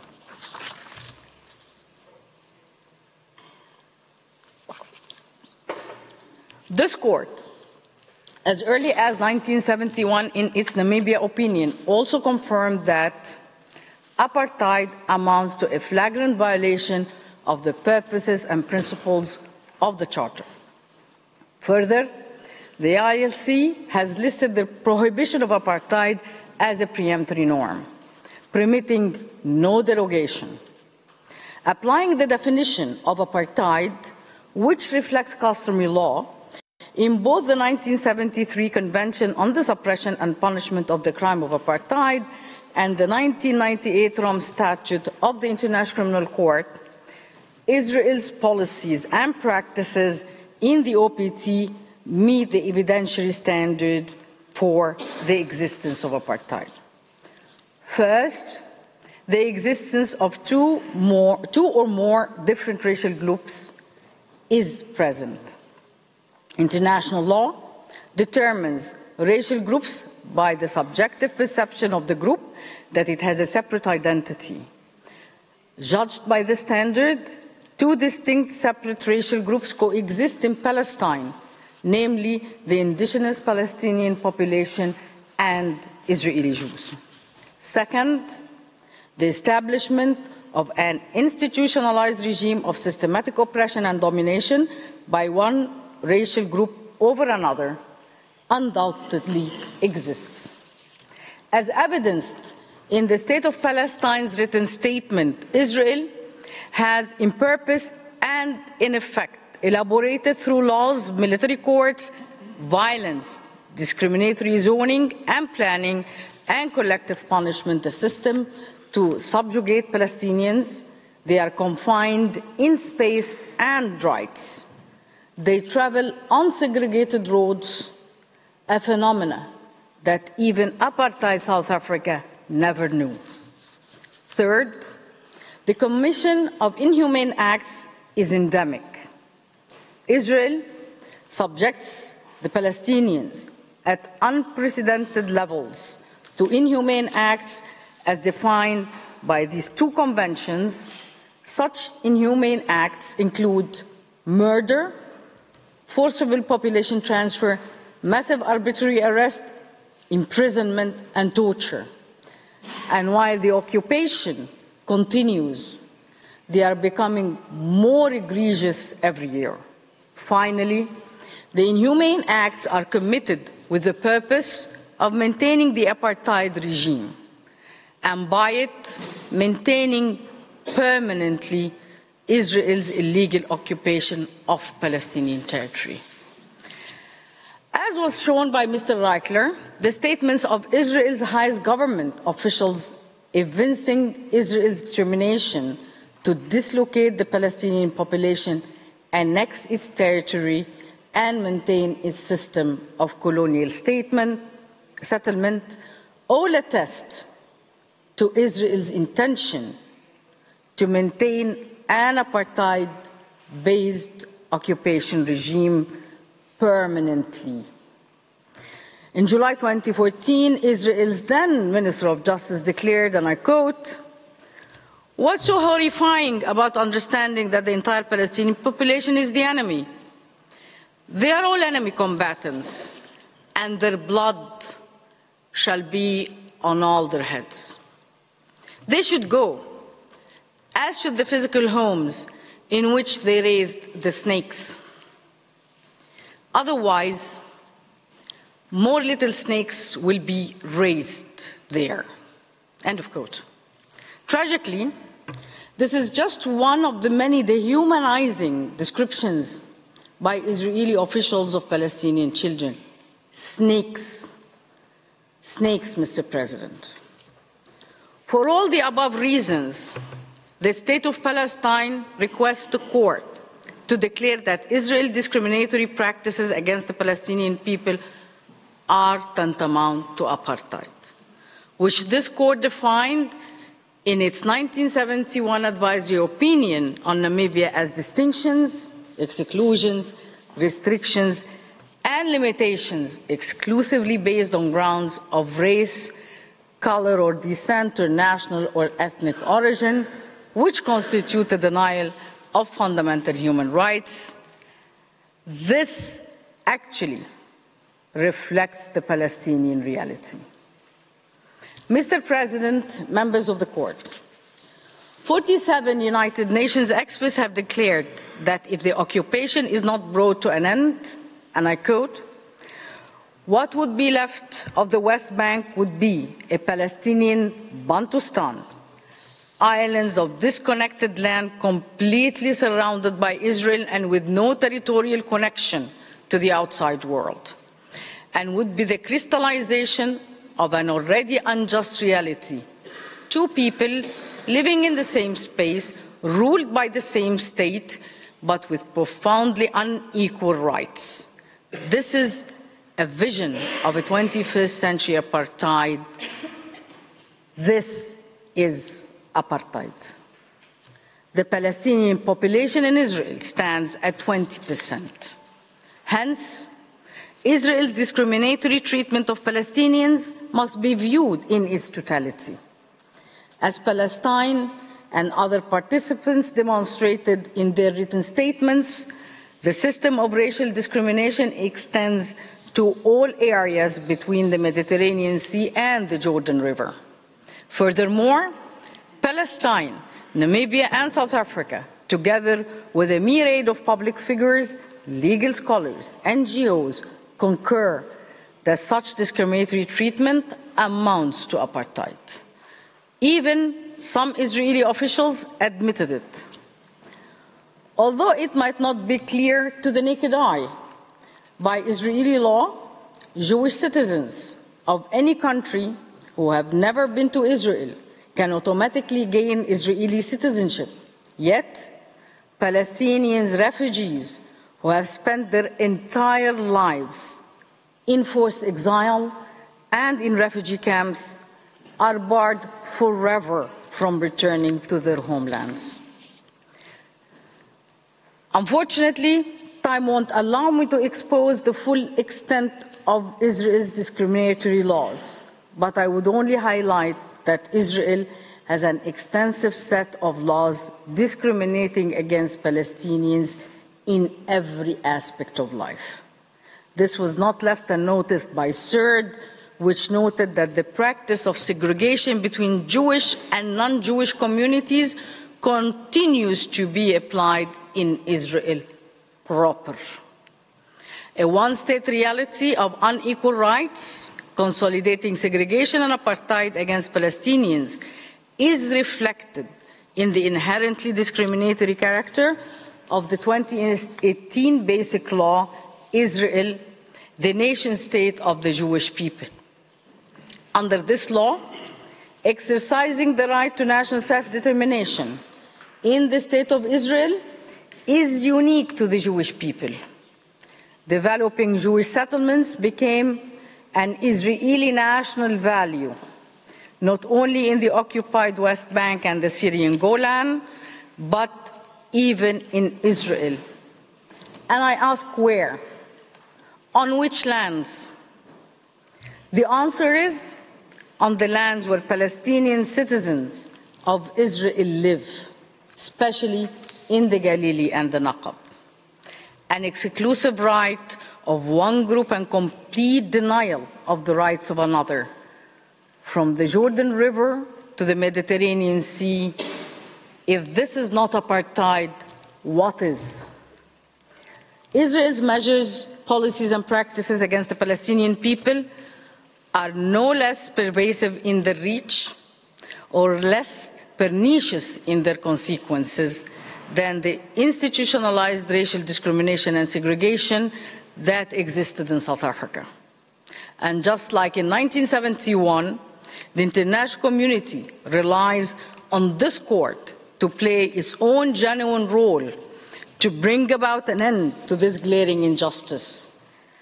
An immediate end to this illegal situation will bestow on the Palestinian people the fundamental rights to which they are entitled by international law, yet unfortunately they have been so unjustly denied. Let me conclude, Mr. President, with a cry of desperation representing the countless victims of the ongoing Israeli atrocities as described by the Palestinian poet Mourid Barghouti. In my despair, I remember there is life after death, there is life after death. And I have no problem, but I ask, oh God, is there life before death? Mr. President, members of the court, I thank you for your kind attention. Mr. President, I respectfully request that you now call Professor Sands to the podium. Thank you very much. I thank Mr. Nagum. I now invite Professor Philip Sands to address the court. You have the floor, Professor.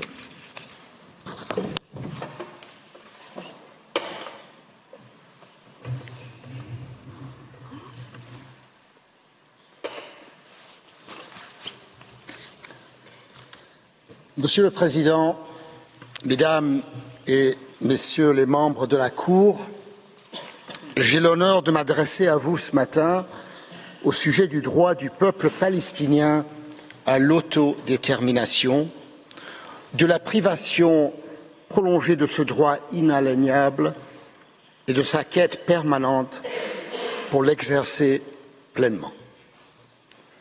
53 autres États et 3 organisations internationales ont déposé des observations écrites auprès de la Cour.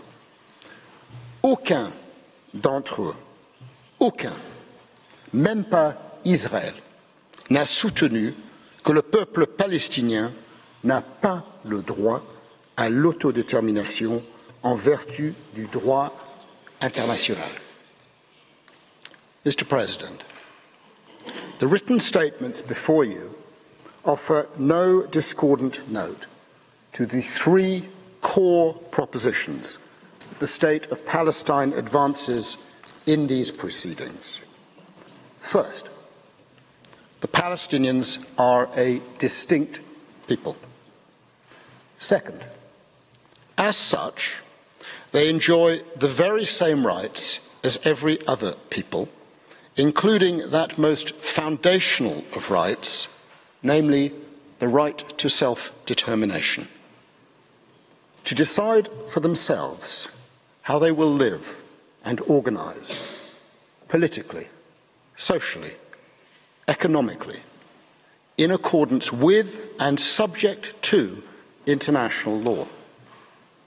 As Professor Hirsch Lauterpacht put it in 1945, in the language of another age, freedom means, and I quote, the right of self-government through rulers chosen by and accountable to him. And equality demands an equal opportunity of self-government and cultural development. End of quote.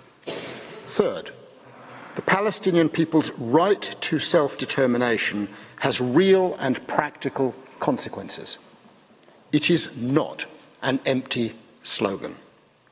That right includes, but is not limited to, the right to control their own land and natural resources, the right to be free from demographic manipulations by any third party, and the right to determine their own political status, economic development, their own futures.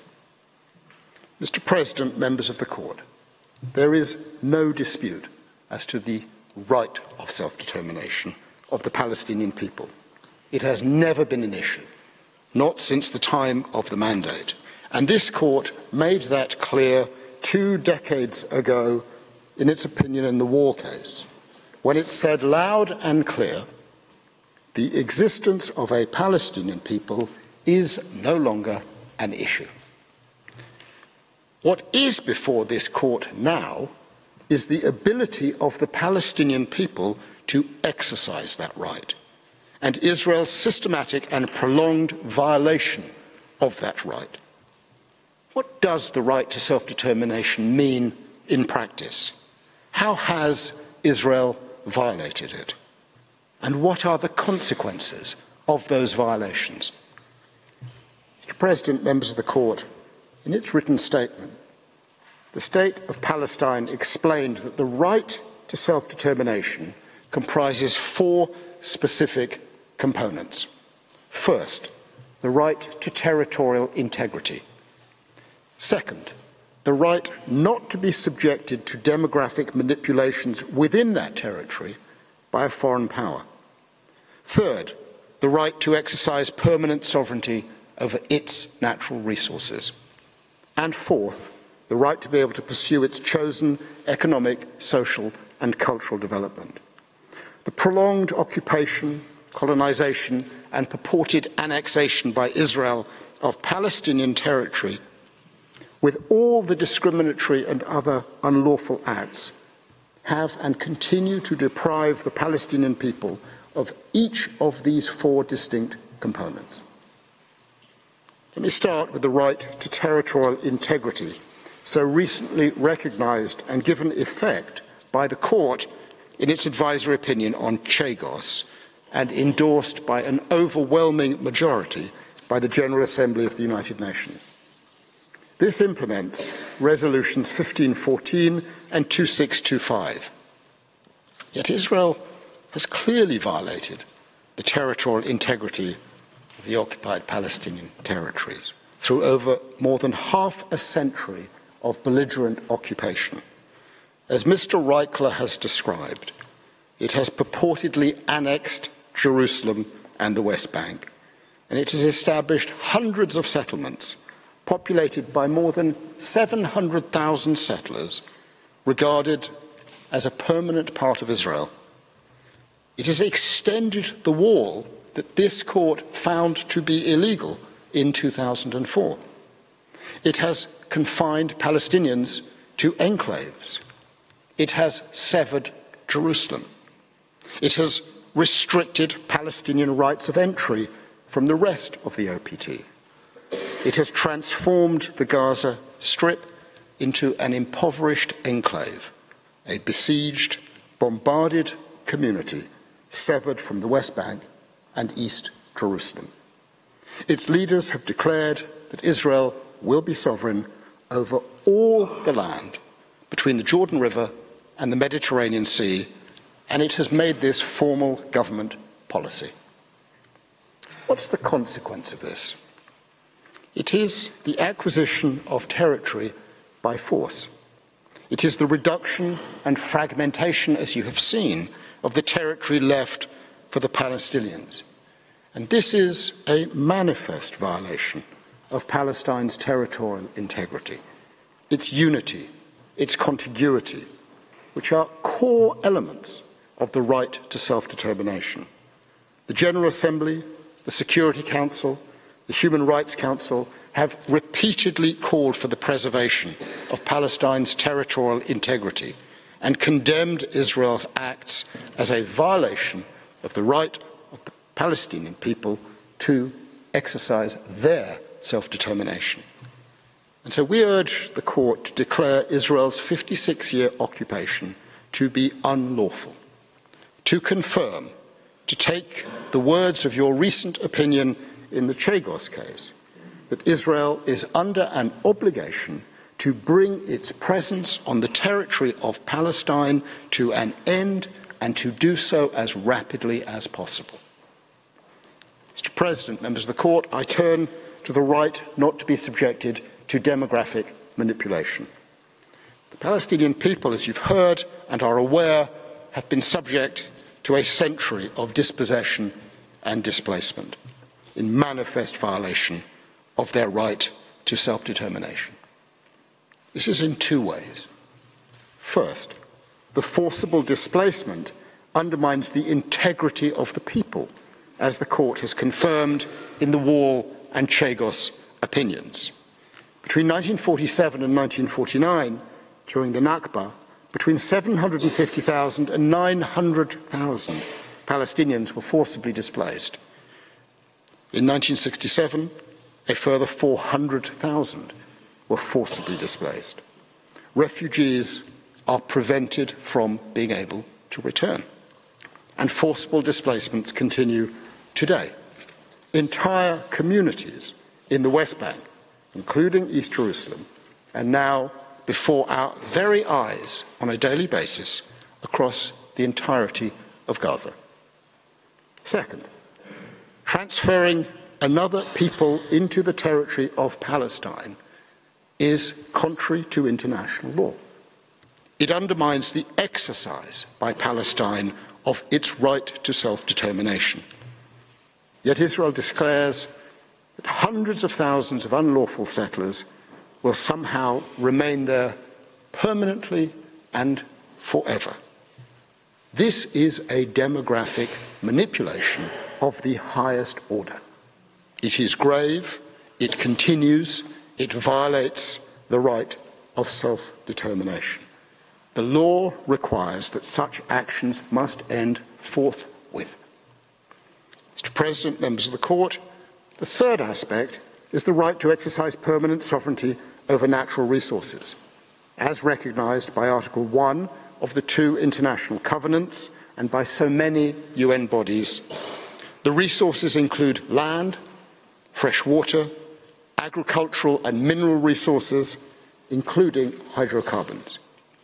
Israel's control and purported annexation of the occupied Palestinian territories embraces both the land and its natural resources. For example, Israel systematically appropriates water resources.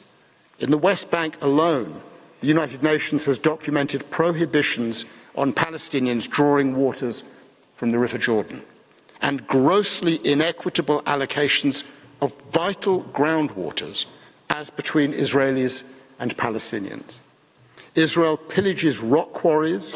Israel prevents Palestinian exploitation of hydrocarbon deposits onshore and offshore. These too are manifest violations of the right of self-determination. Mr. President, members of the Court, the fourth component of the right to self-determination is the right of a people to determine its own political status and direction and to pursue its own economic, social and cultural development of its choice. This is confirmed by a multitude of instruments and General Assembly resolutions. Yet Israel persists in prohibiting and punishing political expressions of Palestinian identity and nationhood. Flags are outlawed and attacked. Civil society organizations and political parties are declared to be unlawful. Leaders and elected representatives and civilians more generally, including so many children, are assaulted, exiled, imprisoned or killed. General Assembly resolutions and many treaties confirm that these rights exist under international law, and they've been systematically violated. The economic, social and cultural rights of the Palestinian people are suppressed by a prolonged and unlawful occupation, by the purported annexation of the West Bank, including East Jerusalem, by the settlements, by the wall and its associated regime and infrastructure, by the blockade of Gaza, by the fragmentation of land, by the deprivation of resources, by the restrictions on freedom and movement of people and of goods, and by a multitude of other acts of subjugation and collective punishment. These acts and others have curtailed the access of the Palestinian people to livelihoods. They have made the country and the people totally dependent on aid. Cultural development, too, is under sustained assault. Access to religious and cultural sites is restricted, and the centuries-long historic status quo at Jerusalem's Christian and Muslim holy sites, notably at the Al-Aqsa Mosque, is undermined and violated. Religious, social and cultural events are stopped. Schools and universities are besieged or just demolished. Cultural heritage is usurped or just destroyed. Writers, poets, academics are simply prevented from expressing themselves, and some, like the renowned poet Rafat al-Arir, have simply been killed. Religious leaders face intimidation, harassment, and incitement. And so too it goes for Palestinian social development. The World Bank, the World Health Organization, has described the health system in the occupied Palestinian territories as fragmented and fragile. Access to housing is destroyed by forced expulsions, demolition orders, seizure and destruction of property, discriminatory planning, violence and intimidation from settlers.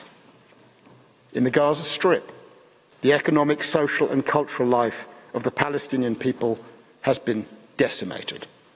After 17 years of blockade, the population is destitute.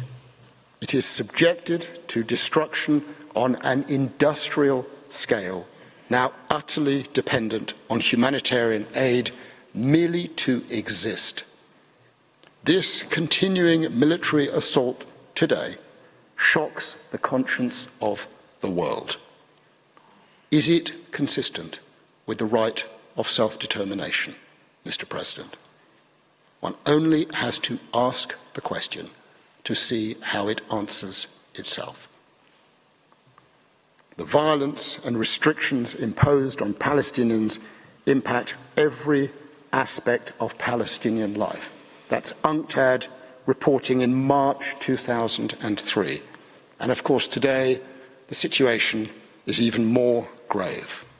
The violation of Palestine's exercise of the right to self-determination is manifest and it is gross.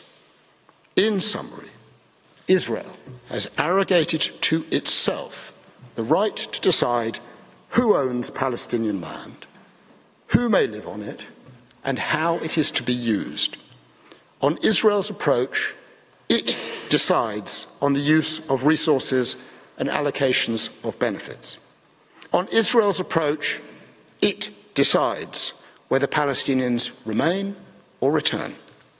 On Israel's approach, it decides how, if at all, Palestinians may meet, trade, teach, worship, live, love. And Israel wants more. Its current Prime Minister and government celebrate the denial of Palestinian exercise of self-determination, of sovereignty and statehood. They celebrate it. They claim a right to construct settlements in the Palestinian territory. And with pride, they speak of the power to frustrate the Oslo Accords and Palestinian statehood, the ultimate expression of the right of self-determination. Mr. President, let us be blunt. Israel has sought to negate the rights of the Palestinian people to exercise their right of self-determination in all aspects across all parts of the territory of mandatory Palestine. It has done so for decades and it wishes to do so forever. Tragically, Israel celebrates the manifest violation of international law inherent in its prolonged occupation. Tragically, Israel asserts the right of national self-determination in the State of Israel, and I'm quoting, is unique to the Jewish people under its own 2018 basic law. Tragically, Israel sets its face against the role of international law. No one in this great hall of justice is starry-eyed about international law, but it is what we have.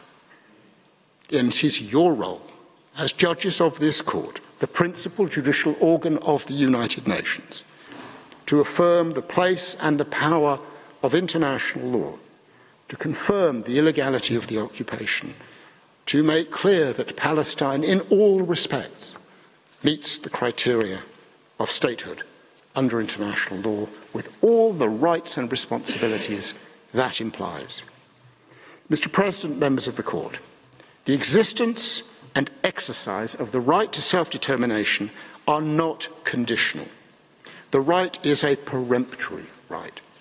This is recognised by states, by judges of this court, by the International Law Commission, by commentators. And what that means in practice is that there is no derogation from the existence or exercise of the right.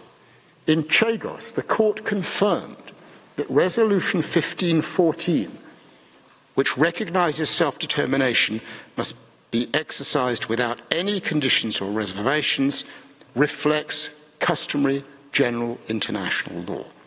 The only limitation on the right, the court has said, is that the free and genuine expression of the people concerned has to be exercised in accordance with international law. In Chagos, this court swatted away British and American arguments that alleged security concerns somehow trumped the right of self-determination and its exercised. And we trust that the court will dismiss the argument that somehow the Palestinian people's right of self-determination is conditional upon a subjective determination by another state as to matters of its security. This right to self-determination includes the right of a people to form a sovereign and independent state. More than 140 states have recognized Palestine as a state, with a population, with a defined territory, with a government, being a party to multiple treaties, a state with rights and with obligations. Mr. President, members of the Court, Palestinian statehood is not dependent on the approval of Israel. An occupying power does not have and cannot have a right of veto over the right of self-determination of the Palestinian people. The inalienable rights of the Palestinian people include the right of self-determination, national independence, and sovereignty. What are the consequences of Israel's violations of Palestine's right to self-determination and its exercise? Professor Pillay is going to address these matters, so I can be brief.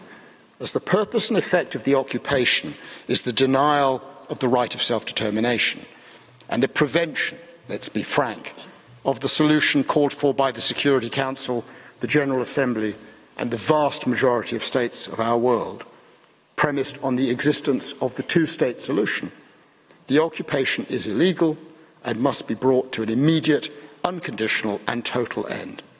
The right of self-determination requires that UN member states bring Israel's occupation to an immediate end. No aid, no assistance, no complicity, no contribution to forcible actions, no money, no arms, no trade, no nothing. All UN members are obliged by law to end Israel's presence on the territory of Palestine, period. In concluding, Mr. President, members of the Court, may I respond to the unfortunate point made by a small number of states that an opinion from this Court would somehow negatively impact future negotiations. With great respect, the truth is the very opposite. First, the court has confirmed already the Palestinian people have a right to self-determination without derogation. The existence and exercise of the right to self-determination is not and can never be a matter for negotiation. Second, the function of this court, of these judges, of you, is to state the law, to spell out the legal rights and obligations that will allow a just solution in the future in conformity with international law. The political context is totally irrelevant. The legal questions in Namibia, in the Wall case, in the Chagos case, all had a political context. But the court did not blink. It has never shied away from drawing the consequences of the right to self-determination. In Chagos and in Namibia, the advisory opinions have been significant and positive in their outcomes and effects. By identifying the applicable legal principles and then applying them to the facts, the court performs a most significant, uniquely significant role for protagonists and for the international community as a whole. With great respect to my friends from the United States and Britain, it is the very opposite of what they have written. The function of this court in interpreting and applying the right of self-determination of the Palestinian people can only assist in a solution based on the law, by setting out the parameters required by the law to resolve the matter. A forthright advisory opinion from this court makes a resolution more likely, not less likely.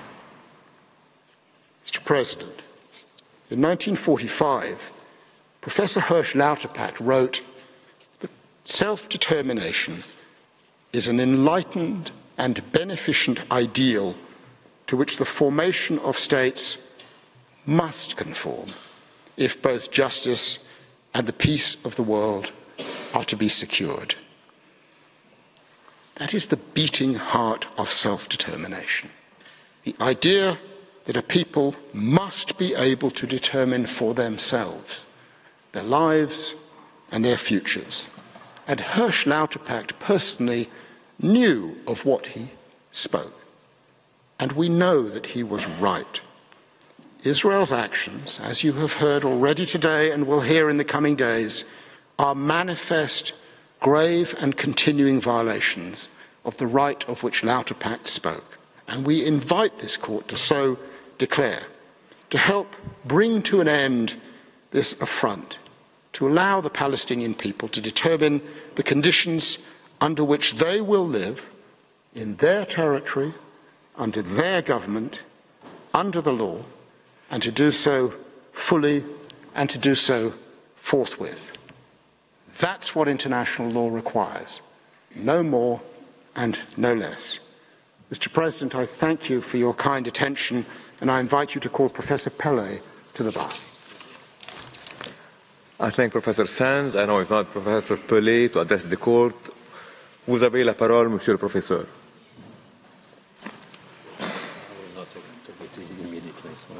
I will.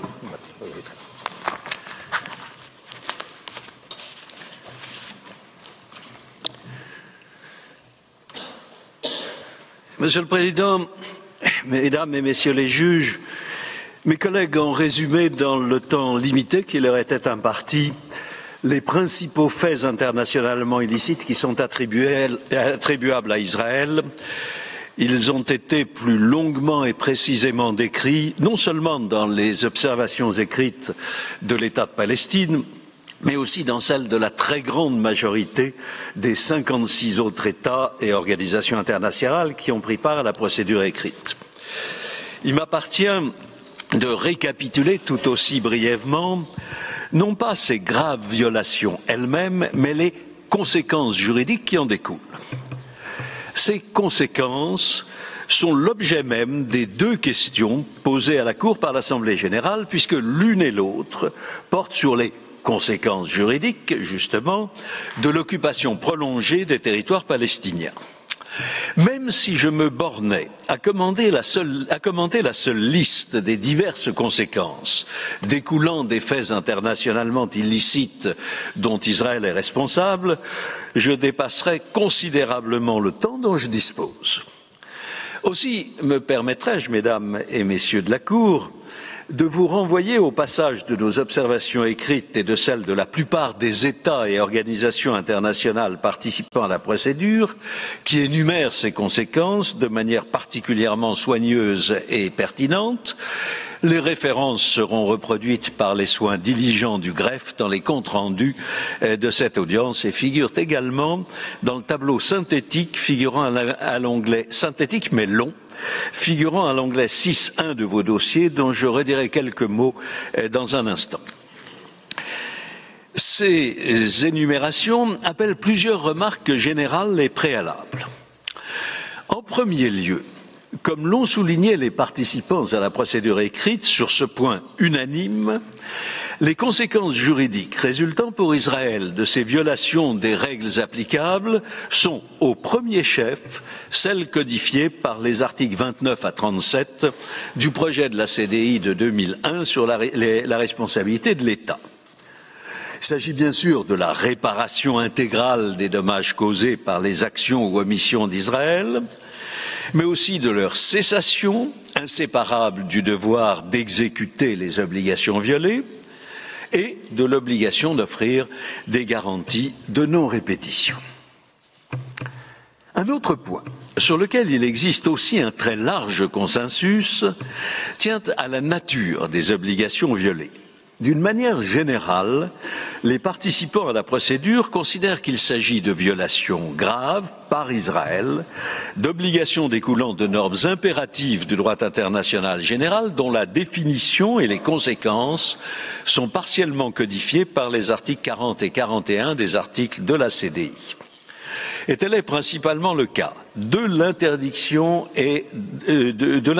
de l'acquisition de territoires par la menace ou l'usage de la force, de l'obligation de respecter le droit à l'autodétermination, de nombreuses règles relevant du droit humanitaire ou protectrices des droits humains et en particulier de l'interdiction de la discrimination raciale et de l'apartheid. Je note au passage que cette énumération recoupe de façon frappante la liste non exhaustive de normes que la Commission du droit international avait précédemment désignées comme ayant ce statut de normes impératives et qu'elle a annexées à ses projets de conclusion sur les normes impératives du droit international général jusque Jens. Mais comme mes collègues l'ont amplement montré, je n'y reviens que pour souligner les conséquences particulières qui s'attachent à la nature propre des normes impératives. Je précise cependant que ces principes impératifs présentés dans le tableau projeté à l'écran sont davantage détaillés et précisés dans le document reproduit à l'onglet 6.2 du dossier des juges. La raison pour laquelle il est utile de singulariser ces obligations tient à leurs conséquences particulières. Premièrement, et c'est le point de départ, s'agissant de normes impératives, elles s'imposent à leurs destinataires indépendamment de leur consentement. Deuxièmement, contrairement à ce que voudraient faire croire quelques États, on ne saurait les interpréter comme dérogeant ni aux règles de Jus Cogens, ni à la Charte des Nations Unies, qui constitue la norme suprême créant aussi bien le Conseil de sécurité que la Cour, et par laquelle ces deux organes sont bien sûr tous deux liés. En outre, aucune circonstance ne saurait exclure l'illicéité d'un fait quelconque d'un État non conforme à une obligation découlant d'une norme impérative du droit international général. Ce principe est codifié par l'important article 26 des articles de la CDI de 2001 et il est rappelé par le non moins important projet de conclusion 18 des projets de la CDI sur les normes impératives du droit international général. Enfin, Israël ne saurait s'abriter derrière de prétendues circonstances excluant l'illicéité pour justifier la violation de ses obligations impératives, péremptoires, intransgressibles. J'ajoute que ces considérations s'imposent également mutatis mutandis en ce qui concerne les obligations qui résultent de résolutions du Conseil de sécurité et d'abord, bien sûr, des décisions prises en vertu du chapitre 7 de la Charte, dont la liste pertinente figure à l'onglet 6.3 de vos dossiers. En aucun cas, des négociations ne peuvent remettre en cause les normes de jus cogens, dont l'une des principales conséquences consiste, c'est bien connu, à annihiler tout traité qui, au moment de sa conclusion, est en conflit avec une norme impérative du droit international général. L'aboutissement des négociations ne saurait être contraire aux normes impératives que j'ai énumérées il y a quelques instants, non plus d'ailleurs qu'aux résolutions obligatoires du Conseil de sécurité, mais celles-ci, en règle générale, reprennent ces normes impératives et les appliquent au contexte propre à leur objet. Monsieur le Président, contrairement à ce que les États-Unis ont laissé entendre dans leurs observations écrites, la tenue de négociations n'est pas nécessaire pour que soient tirées les conséquences qui s'imposent des violations par Israël de ses obligations internationales. Dès lors que l'attribution des violations est établie, et en l'occurrence elle n'est ni contestable ni en réalité contestée, dès lors donc que l'attribution est établie, la responsabilité de l'auteur existe ipso facto avec toute conséquence de droit. Pour le nier, quelques États ont invoqué notamment une phrase citée hors contexte, tirée de votre avis de 2004 dans l'affaire du mur. Et je cite cette phrase. « Seule la mise en œuvre de bonne foi de toutes les résolutions pertinentes du Conseil de sécurité, en particulier les résolutions 242-1967 et 338-1973, est susceptible de mettre un terme à cette situation tragique. » Mais tout ce que vous avez dit par cette phrase, c'est que l'État de Palestine, qui y est prêt, et Israël, qui semble loin d'y être disposé, doivent appliquer les résolutions du Conseil de sécurité. Ils le doivent en effet à la fois durant et indépendamment d'éventuelles négociations.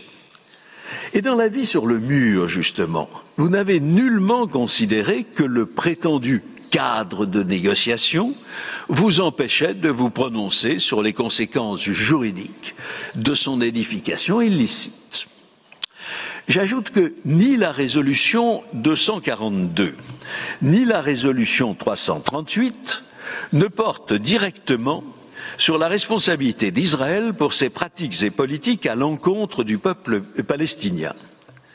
En revanche, la seconde, la 338, appelle, je cite, à des négociations entre les parties en cause sous les auspices appropriés en vue d'instaurer une paix juste et durable au Moyen-Orient. Ce n'est pas un problème de responsabilité. Et cette question reste plus que jamais d'actualité. Vous avez d'ailleurs, toujours dans l'avis sur le mur, appelé l'attention de l'Assemblée générale sur la nécessité d'encourager, c'est une citation, d'encourager les efforts en vue d'aboutir le plus tôt possible sur la base du droit international, à une solution négociée des problèmes pendants et à la constitution d'un État palestinien vivant côte à côte avec Israël et ses autres voisins et d'assurer à chacun dans la région paix et sécurité. J'insiste, sur la base du droit international, on the basis of international law. Autre conséquence du caractère impératif des normes violées par Israël, celui-ci ne saurait invoquer aucune circonstance pour s'exonérer de sa responsabilité, que ce soit au motif d'un consentement prétendument donné par l'État de Palestine, ou en invoquant la légitime défense, ou en invoquant l'état de nécessité. Israël ne pourrait pas davantage justifier de contre-mesures en riposte à un fait internationalement illicite qu'il imputerait à la Palestine. Comme la CDI le note à juste titre dans le commentaire de l'article 26 des articles sur la responsabilité de l'État, et je cite, « Il n'est pas permis à un État prenant des contre-mesures de déroger à une telle norme et l'état de nécessité ne peut excuser la violation d'une norme impérative. » L'État de Palestine ne nie pas que pour mettre en œuvre concrètement les obligations découlant de la responsabilité d'Israël à son égard et vis-à-vis du peuple palestinien, des négociations pourraient être utiles, voire nécessaires. Mais s'agissant d'obligations découlant de normes impératives, ce ne pourrait être que pour faire face à des nécessités pratiques et en aucune manière de telles négociations ou leurs perspectives ne pourraient être un prétexte permettant à Israël de s'exonérer de sa responsabilité, d'en amoindrir les conséquences ou d'en retarder la mise en œuvre. Je vous prie de m'excuser.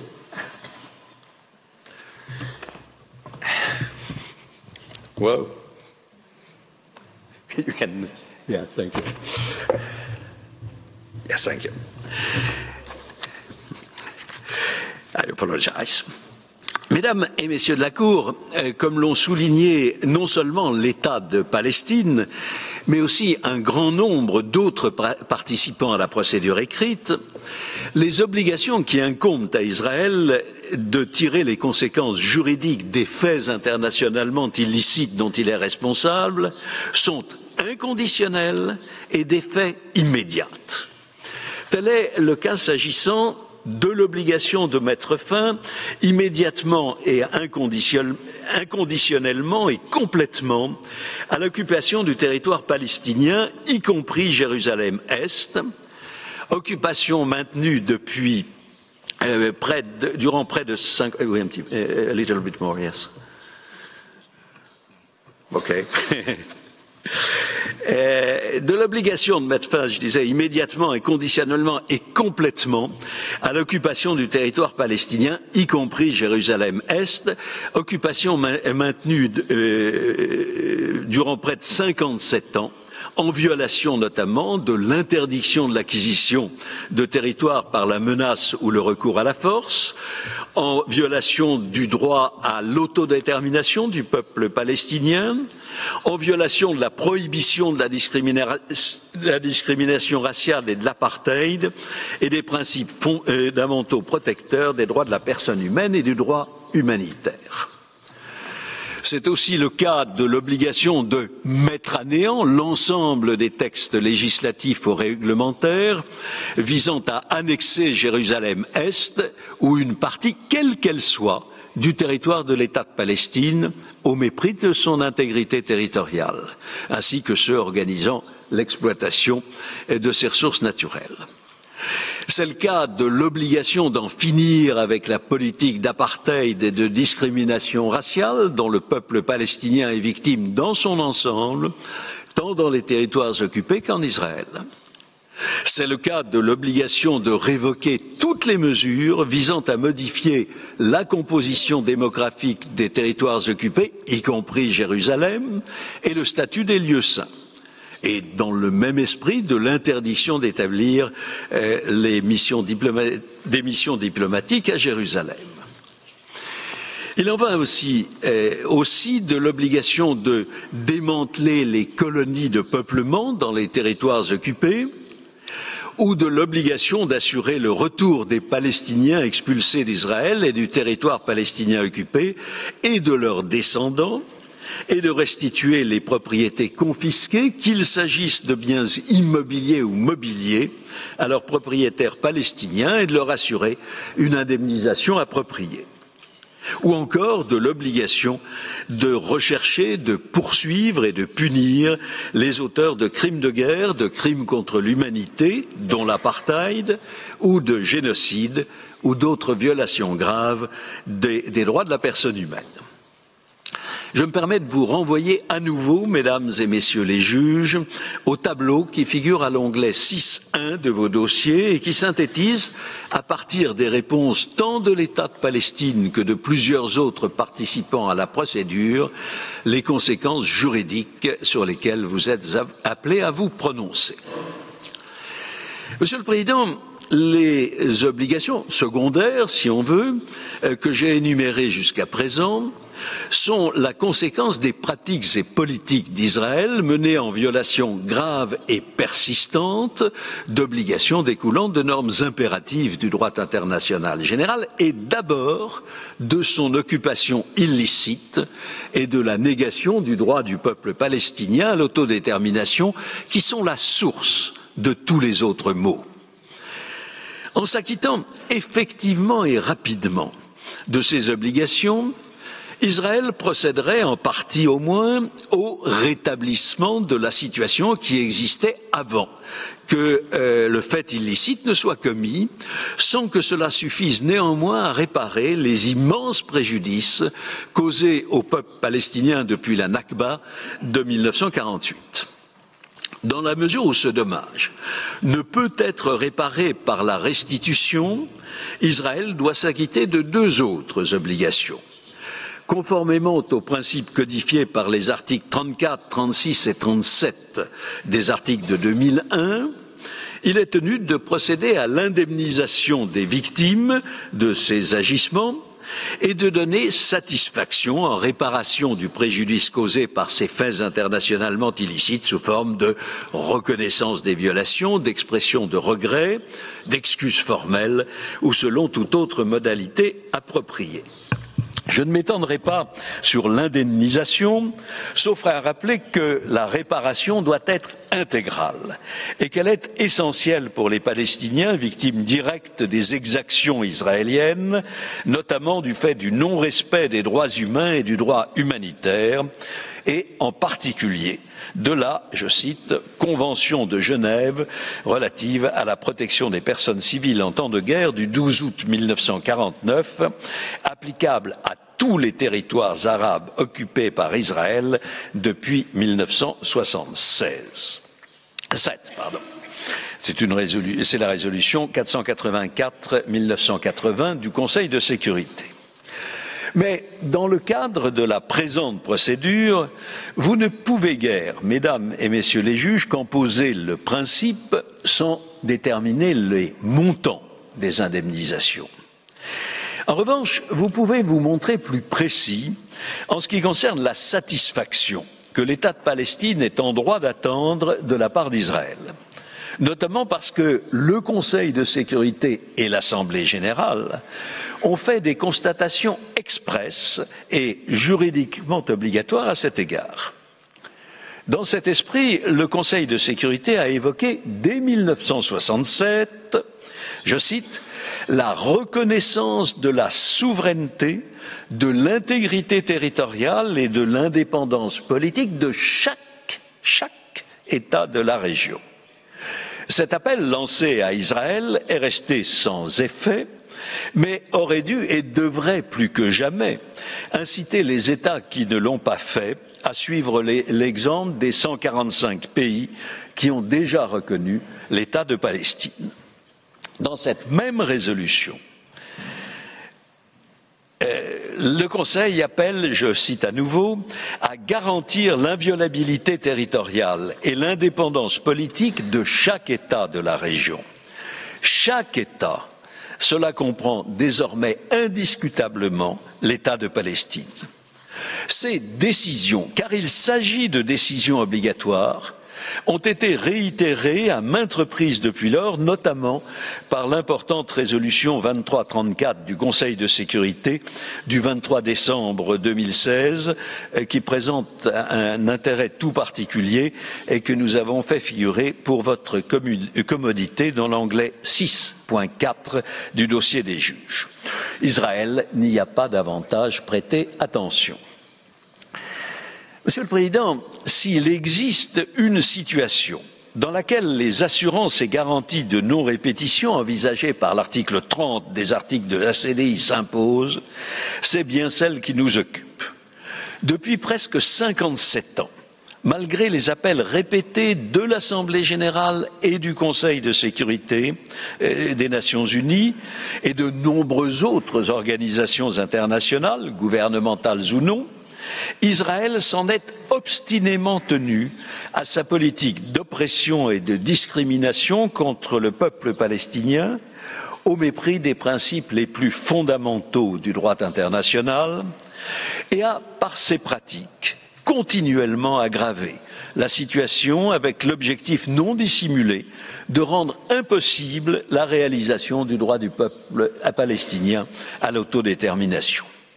Je relève du reste, une fois de plus, que le Conseil de sécurité a de longue date appelé expressément Israël à s'acquitter de l'ensemble de ses obligations, comme le montre le tableau qui figure à l'onglet 6.3 de vos dossiers, qui synthétise l'ensemble des résolutions pertinentes du Conseil de sécurité. Et l'Assemblée générale a insisté à maintes reprises sur la, je cite, nécessité impérieuse de mettre un terme immédiatement à l'occupation israélienne qui a commencé en 1967. Fin de citation. Ainsi qu'aux autres manquements d'Israël à ses obligations dont l'Assemblée a souligné le caractère impératif. Immédiatement.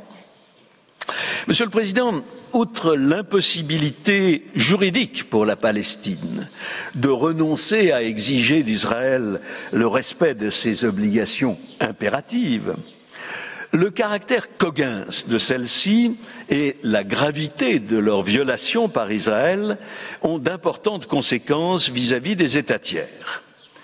Elles sont énumérées à minima à l'article 41 des articles de la CDI. Le Conseil de sécurité et l'Assemblée générale ont de façon récurrente appelé tous les États à ne fournir à Israël aucune assistance qui serait utilisée spécifiquement pour les colonies de peuplement des territoires occupés. Plus largement, ils ont également réaffirmé l'obligation des Nations unies et de tous les États de ne pas reconnaître la situation résultant de l'occupation illicite du territoire palestinien, de ne pas lui apporter aide ou assistance, de faire la distinction entre le territoire palestinien occupé et celui d'Israël, et de respecter et de faire respecter le droit international. Cela implique que la responsabilité d'Israël soit mise en œuvre et que des moyens pratiques soient adoptés pour assurer l'application des résolutions du Conseil de sécurité.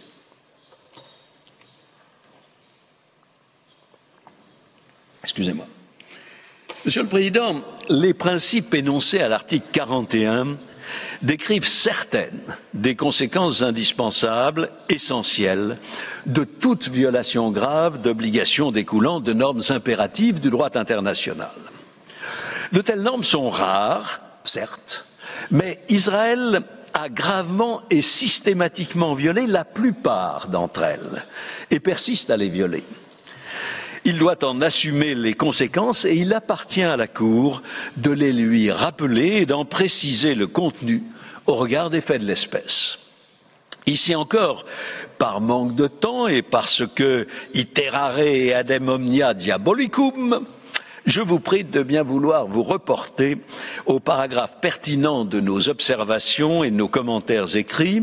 Je me borne à rappeler en style télégraphique que les États et les organisations internationales, à commencer par les Nations unies, doivent, s'interdire de fournir à Israël une aide militaire et technologique susceptible d'être utilisée dans le territoire palestinien occupé, y compris à Gaza, bien sûr, pour perpétuer ou accentuer son occupation et le régime de discrimination raciale et d'apartheid qu'Israël a institué.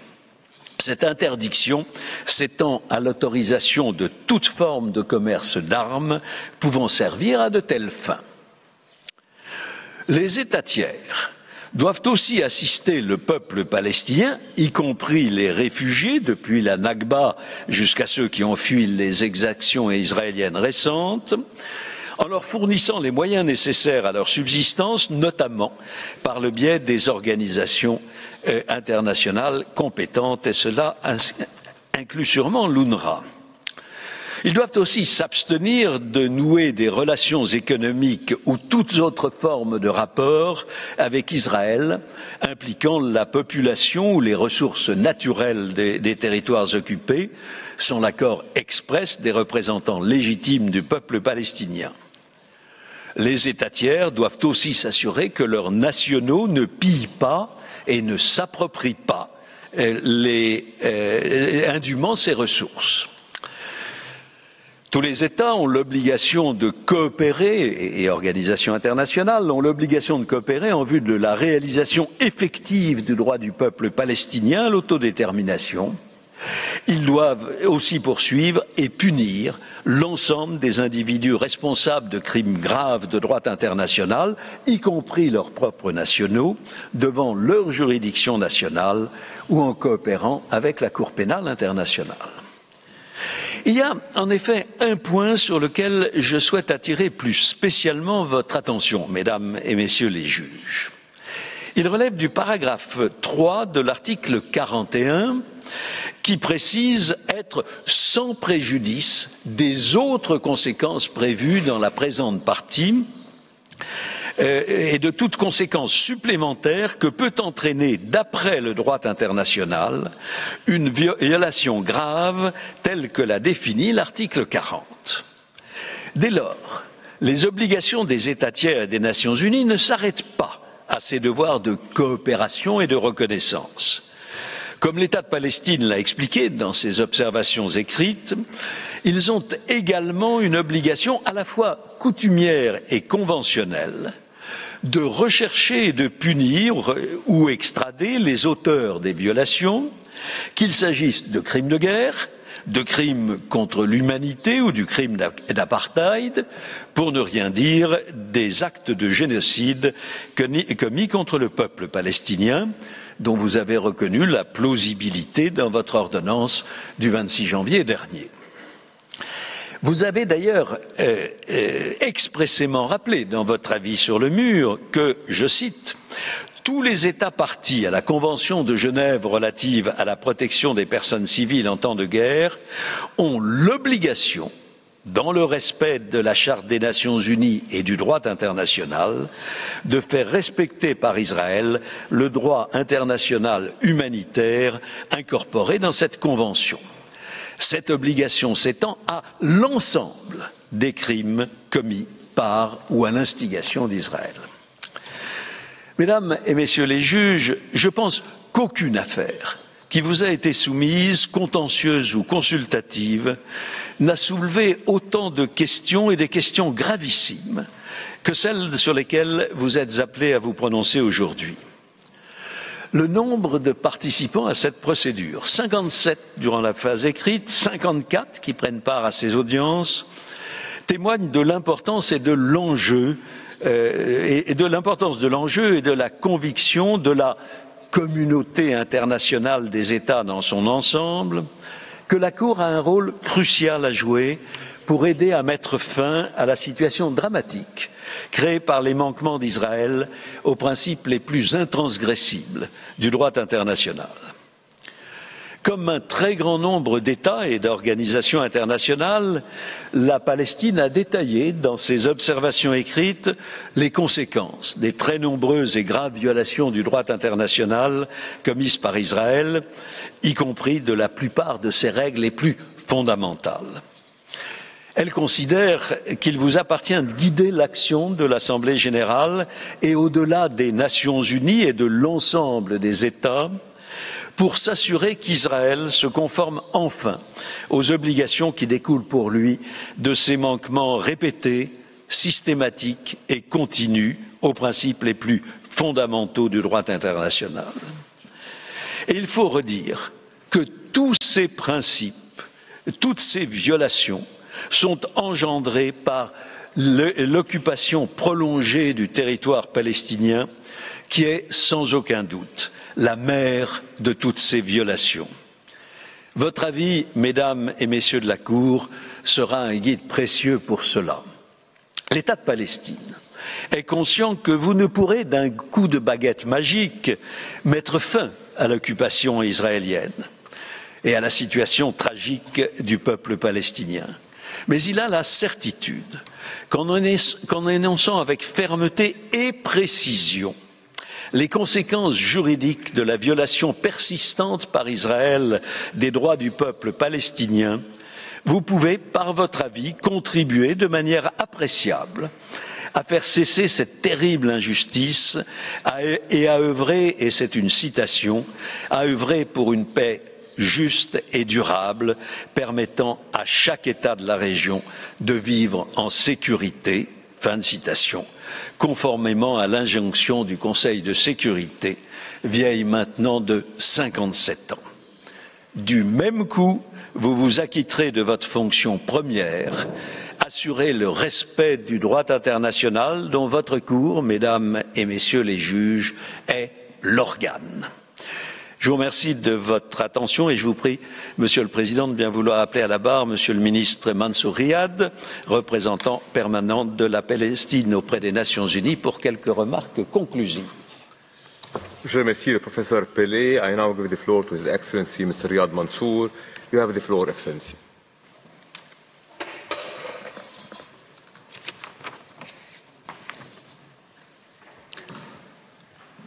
Mr. President, honorable members of the court, I think you have in your folders the full text or the original text of my speech, but I tried, in light of the lateness of the hour, I shortened it further.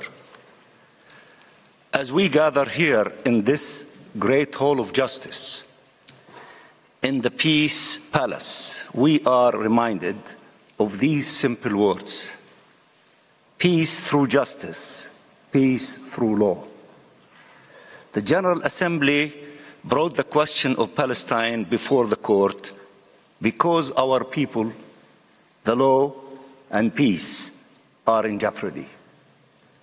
The clarity of the law as it pertains to this question is only matched by the evidence of its continued breach by Israel. As we address you today, this breach has reached its most inhumane levels. More than 2 million Palestinians in Gaza are being pushed all the way to the border, to the very brink. Palestinian children, women, and men consumed by disease, despair, destruction, and death, which are spreading like wildfire. In the rest of occupied Palestine, settlers rampage and terrorize. No village, town, or city, no community, no sanctity spared. Israeli leaders no longer feel the need to hide their intentions. They speak openly of getting rid of the Palestinian people one way or another. They defy the law, and the law is barely fighting back. For Palestine, the law continues to be only a measure of the severity of breaches, rather than a catalyst for action and accountability. What does international law mean for Palestinian children in Gaza today? It has protected neither them nor their childhood. It has not protected their families or communities. It has not protected their lives or limbs, their hopes or homes. We are a proud and resilient people that has endured more than its share of agony. It is so painful to be Palestinian today. How could we be just subjected to such loss and injustice, such lawlessness and humiliation, time and time again? What does international law mean for a nation bestowed with inherent rights but enjoying none? It took 75 years for the UN to commemorate the Nakba, our violent dispossession, displacement from our land, and denial of our rights and existence. And we are seeing it happen all over again. Massacres, millions forcibly driven towards the unknown, tents, starvation, deprivation, and dehumanization, enabling one people to impose all of this on another. Palestinians under occupation in Israel as refugees and in the diaspora, all they ask for are their rights and to live in freedom and dignity in their ancestral land. For 75 years, the Palestinian people have faced attempts to push them out of geography and indeed out of history. And it goes on, and it will go on forever, unless and until international law is upheld, unless and until the unlawful occupation of Palestine ends. Mr. President, members of the court, our right to self-determination was recognized in the context of a mandate 100 years ago, yet simultaneously negated by the actions of the mandatory power. The question of Palestine was passed on to the United Nations at the time of its inception and has remained on its agenda ever since. In the aftermath of the Nakba, the United Nations admitted Israel to membership while emphasizing the need for it to respect Resolution 181 and 194 concerning the Palestinian state and the territory allotted to it, the international status of Jerusalem, and the right of return of Palestine refugees. Israel recognized these resolutions to secure its admission, only to renege on them as soon as it was admitted. Ever since Israel became convinced that the new realities imposed by the use of force would override the obligations arising from the rule of international law without any consequences. In 1967, the Security Council emphasized the inadmissibility of the acquisition of territory by war and called for the withdrawal of Israeli armed forces from territories occupied in the recent conflict. Instead, Israel started to colonize the land. The General Assembly in Resolution 3005 called upon Israel to desist the annexation of any part of the occupied territories and the establishment of Israeli settlements on those territories and the transfer of parts of an alien population into the occupied territories. Instead, Israel formalized its annexation of Jerusalem and other parts of the West Bank and poured hundreds of thousands of settlers into our territory. In 1974, 50 years ago, the General Assembly reaffirmed the inalienable rights of the Palestinian people in Palestine, including the right to self-determination without external interference, the right to national independence and sovereignty, as well as the inalienable right of the Palestinians to return to their homes and property from which they have been displaced and uprooted, and called for their return. Instead, Israel denied the existence of the Palestinian people.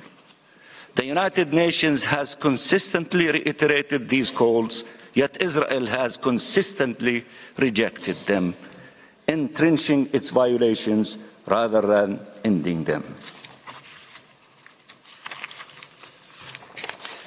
So here we are. Though the law is absolutely clear, it is being trampled. Without accountability, there is no justice, and without justice, there can be no peace. Israel must be made to bear the consequences of its illegal conduct rather than reap the benefits. After 75 years, justice can no longer wait for the day Israel has an epiphany and suddenly decides to reverse course and commit to the law and UN resolutions.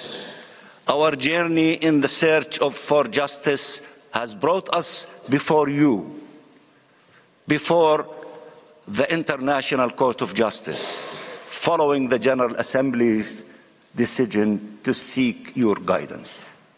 We call on you to confirm that Israel's presence in the occupied Palestinian territory is illegal. I repeat, it is illegal.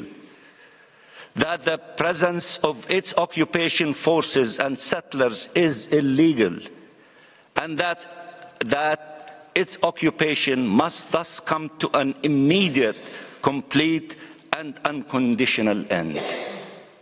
I repeat, an immediate, complete, and unconditional end. This occupation has served as cover for Israelis' colonial designs, the acquisition of Palestinian territory by force. In 1980, the Security Council reaffirmed the overriding necessity to end the prolonged occupation of Arab territories occupied by Israel since 1967, including Jerusalem. If the occupation was deemed prolonged in 1980, how should it be characterized today, nearly 45 years later? I repeat, if the occupation was deemed prolonged in 1980, how should it be characterized today, nearly 45 years later? And if it was an overriding necessity to end it then, what exactly is it now, I ask you? Mr. President, members of the court, the United Nations admitted Israel in 1949. 75 years later, Palestine is yet to be admitted as full member of the United Nations. I sat in the General Assembly next to representatives of liberation movements, next to the ANC and SWAPO. We stood side by side with them as they achieved their independence and took their rightful places among the community of nations. They cannot accept that the Palestinian people are left behind any longer, indefinitely denied their innate rights. That is why many of those states will appear before this court in the coming days. Mr. President, members of the court, based on the UN record, you should have no difficulty arriving at the conclusion that the occupation is prolonged, that Palestinian territory has been annexed, that our self-determination has been denied, and that the people of Palestine have been subjected to systematic racial discrimination. The occupation itself cannot be distinguished from these breaches. They are not merely the result of the occupation, but are rather the foundation upon which the occupation rests. Rooted in the singular unlawful goal of maintaining permanent Israeli dominance over the occupied Palestinian territory and relegating the Palestinians it has not been able to displace to inferior status in their own land, in perpetuity deprived of their inalienable rights. A finding from this distinguished court that the occupation is illegal and drawing the legal consequences from this determination would contribute to bringing it to an immediate end, paving the way to just and lasting peace. In closing, honorable judges, the State of Palestine appeals to this court to guide the international community in upholding international law, ending injustice, and achieving a just and lasting peace, to guide us towards a future in which Palestinian children are treated as children.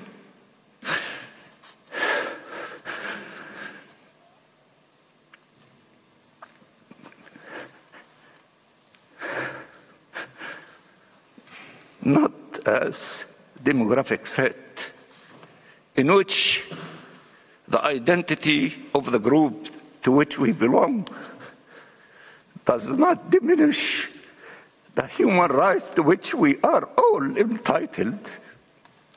A future in which no Palestinian and no Israelis is killed. A future in which two states live side by side in peace and security. The Palestinian people only demand respect for their rights. They ask for nothing more. They cannot accept nothing less and nothing else. The future of freedom, justice, and peace can begin here and now.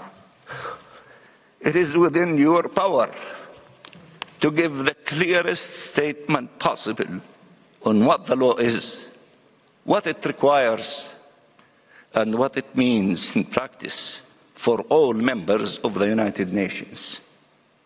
We trust in your wisdom, your fairness, and your dedication to justice and the rule of law, and I thank you very much, Mr. President. I thank His Excellency, Mr. Mansour. This concludes the oral statement of the State of Palestine. Your statement brings to an end this morning's session. The court will meet again tomorrow at 10 a.m. to hear South Africa, Algeria, Saudi Arabia, the Kingdom of the Netherlands, Bangladesh, and Belgium. The sitting is adjourned.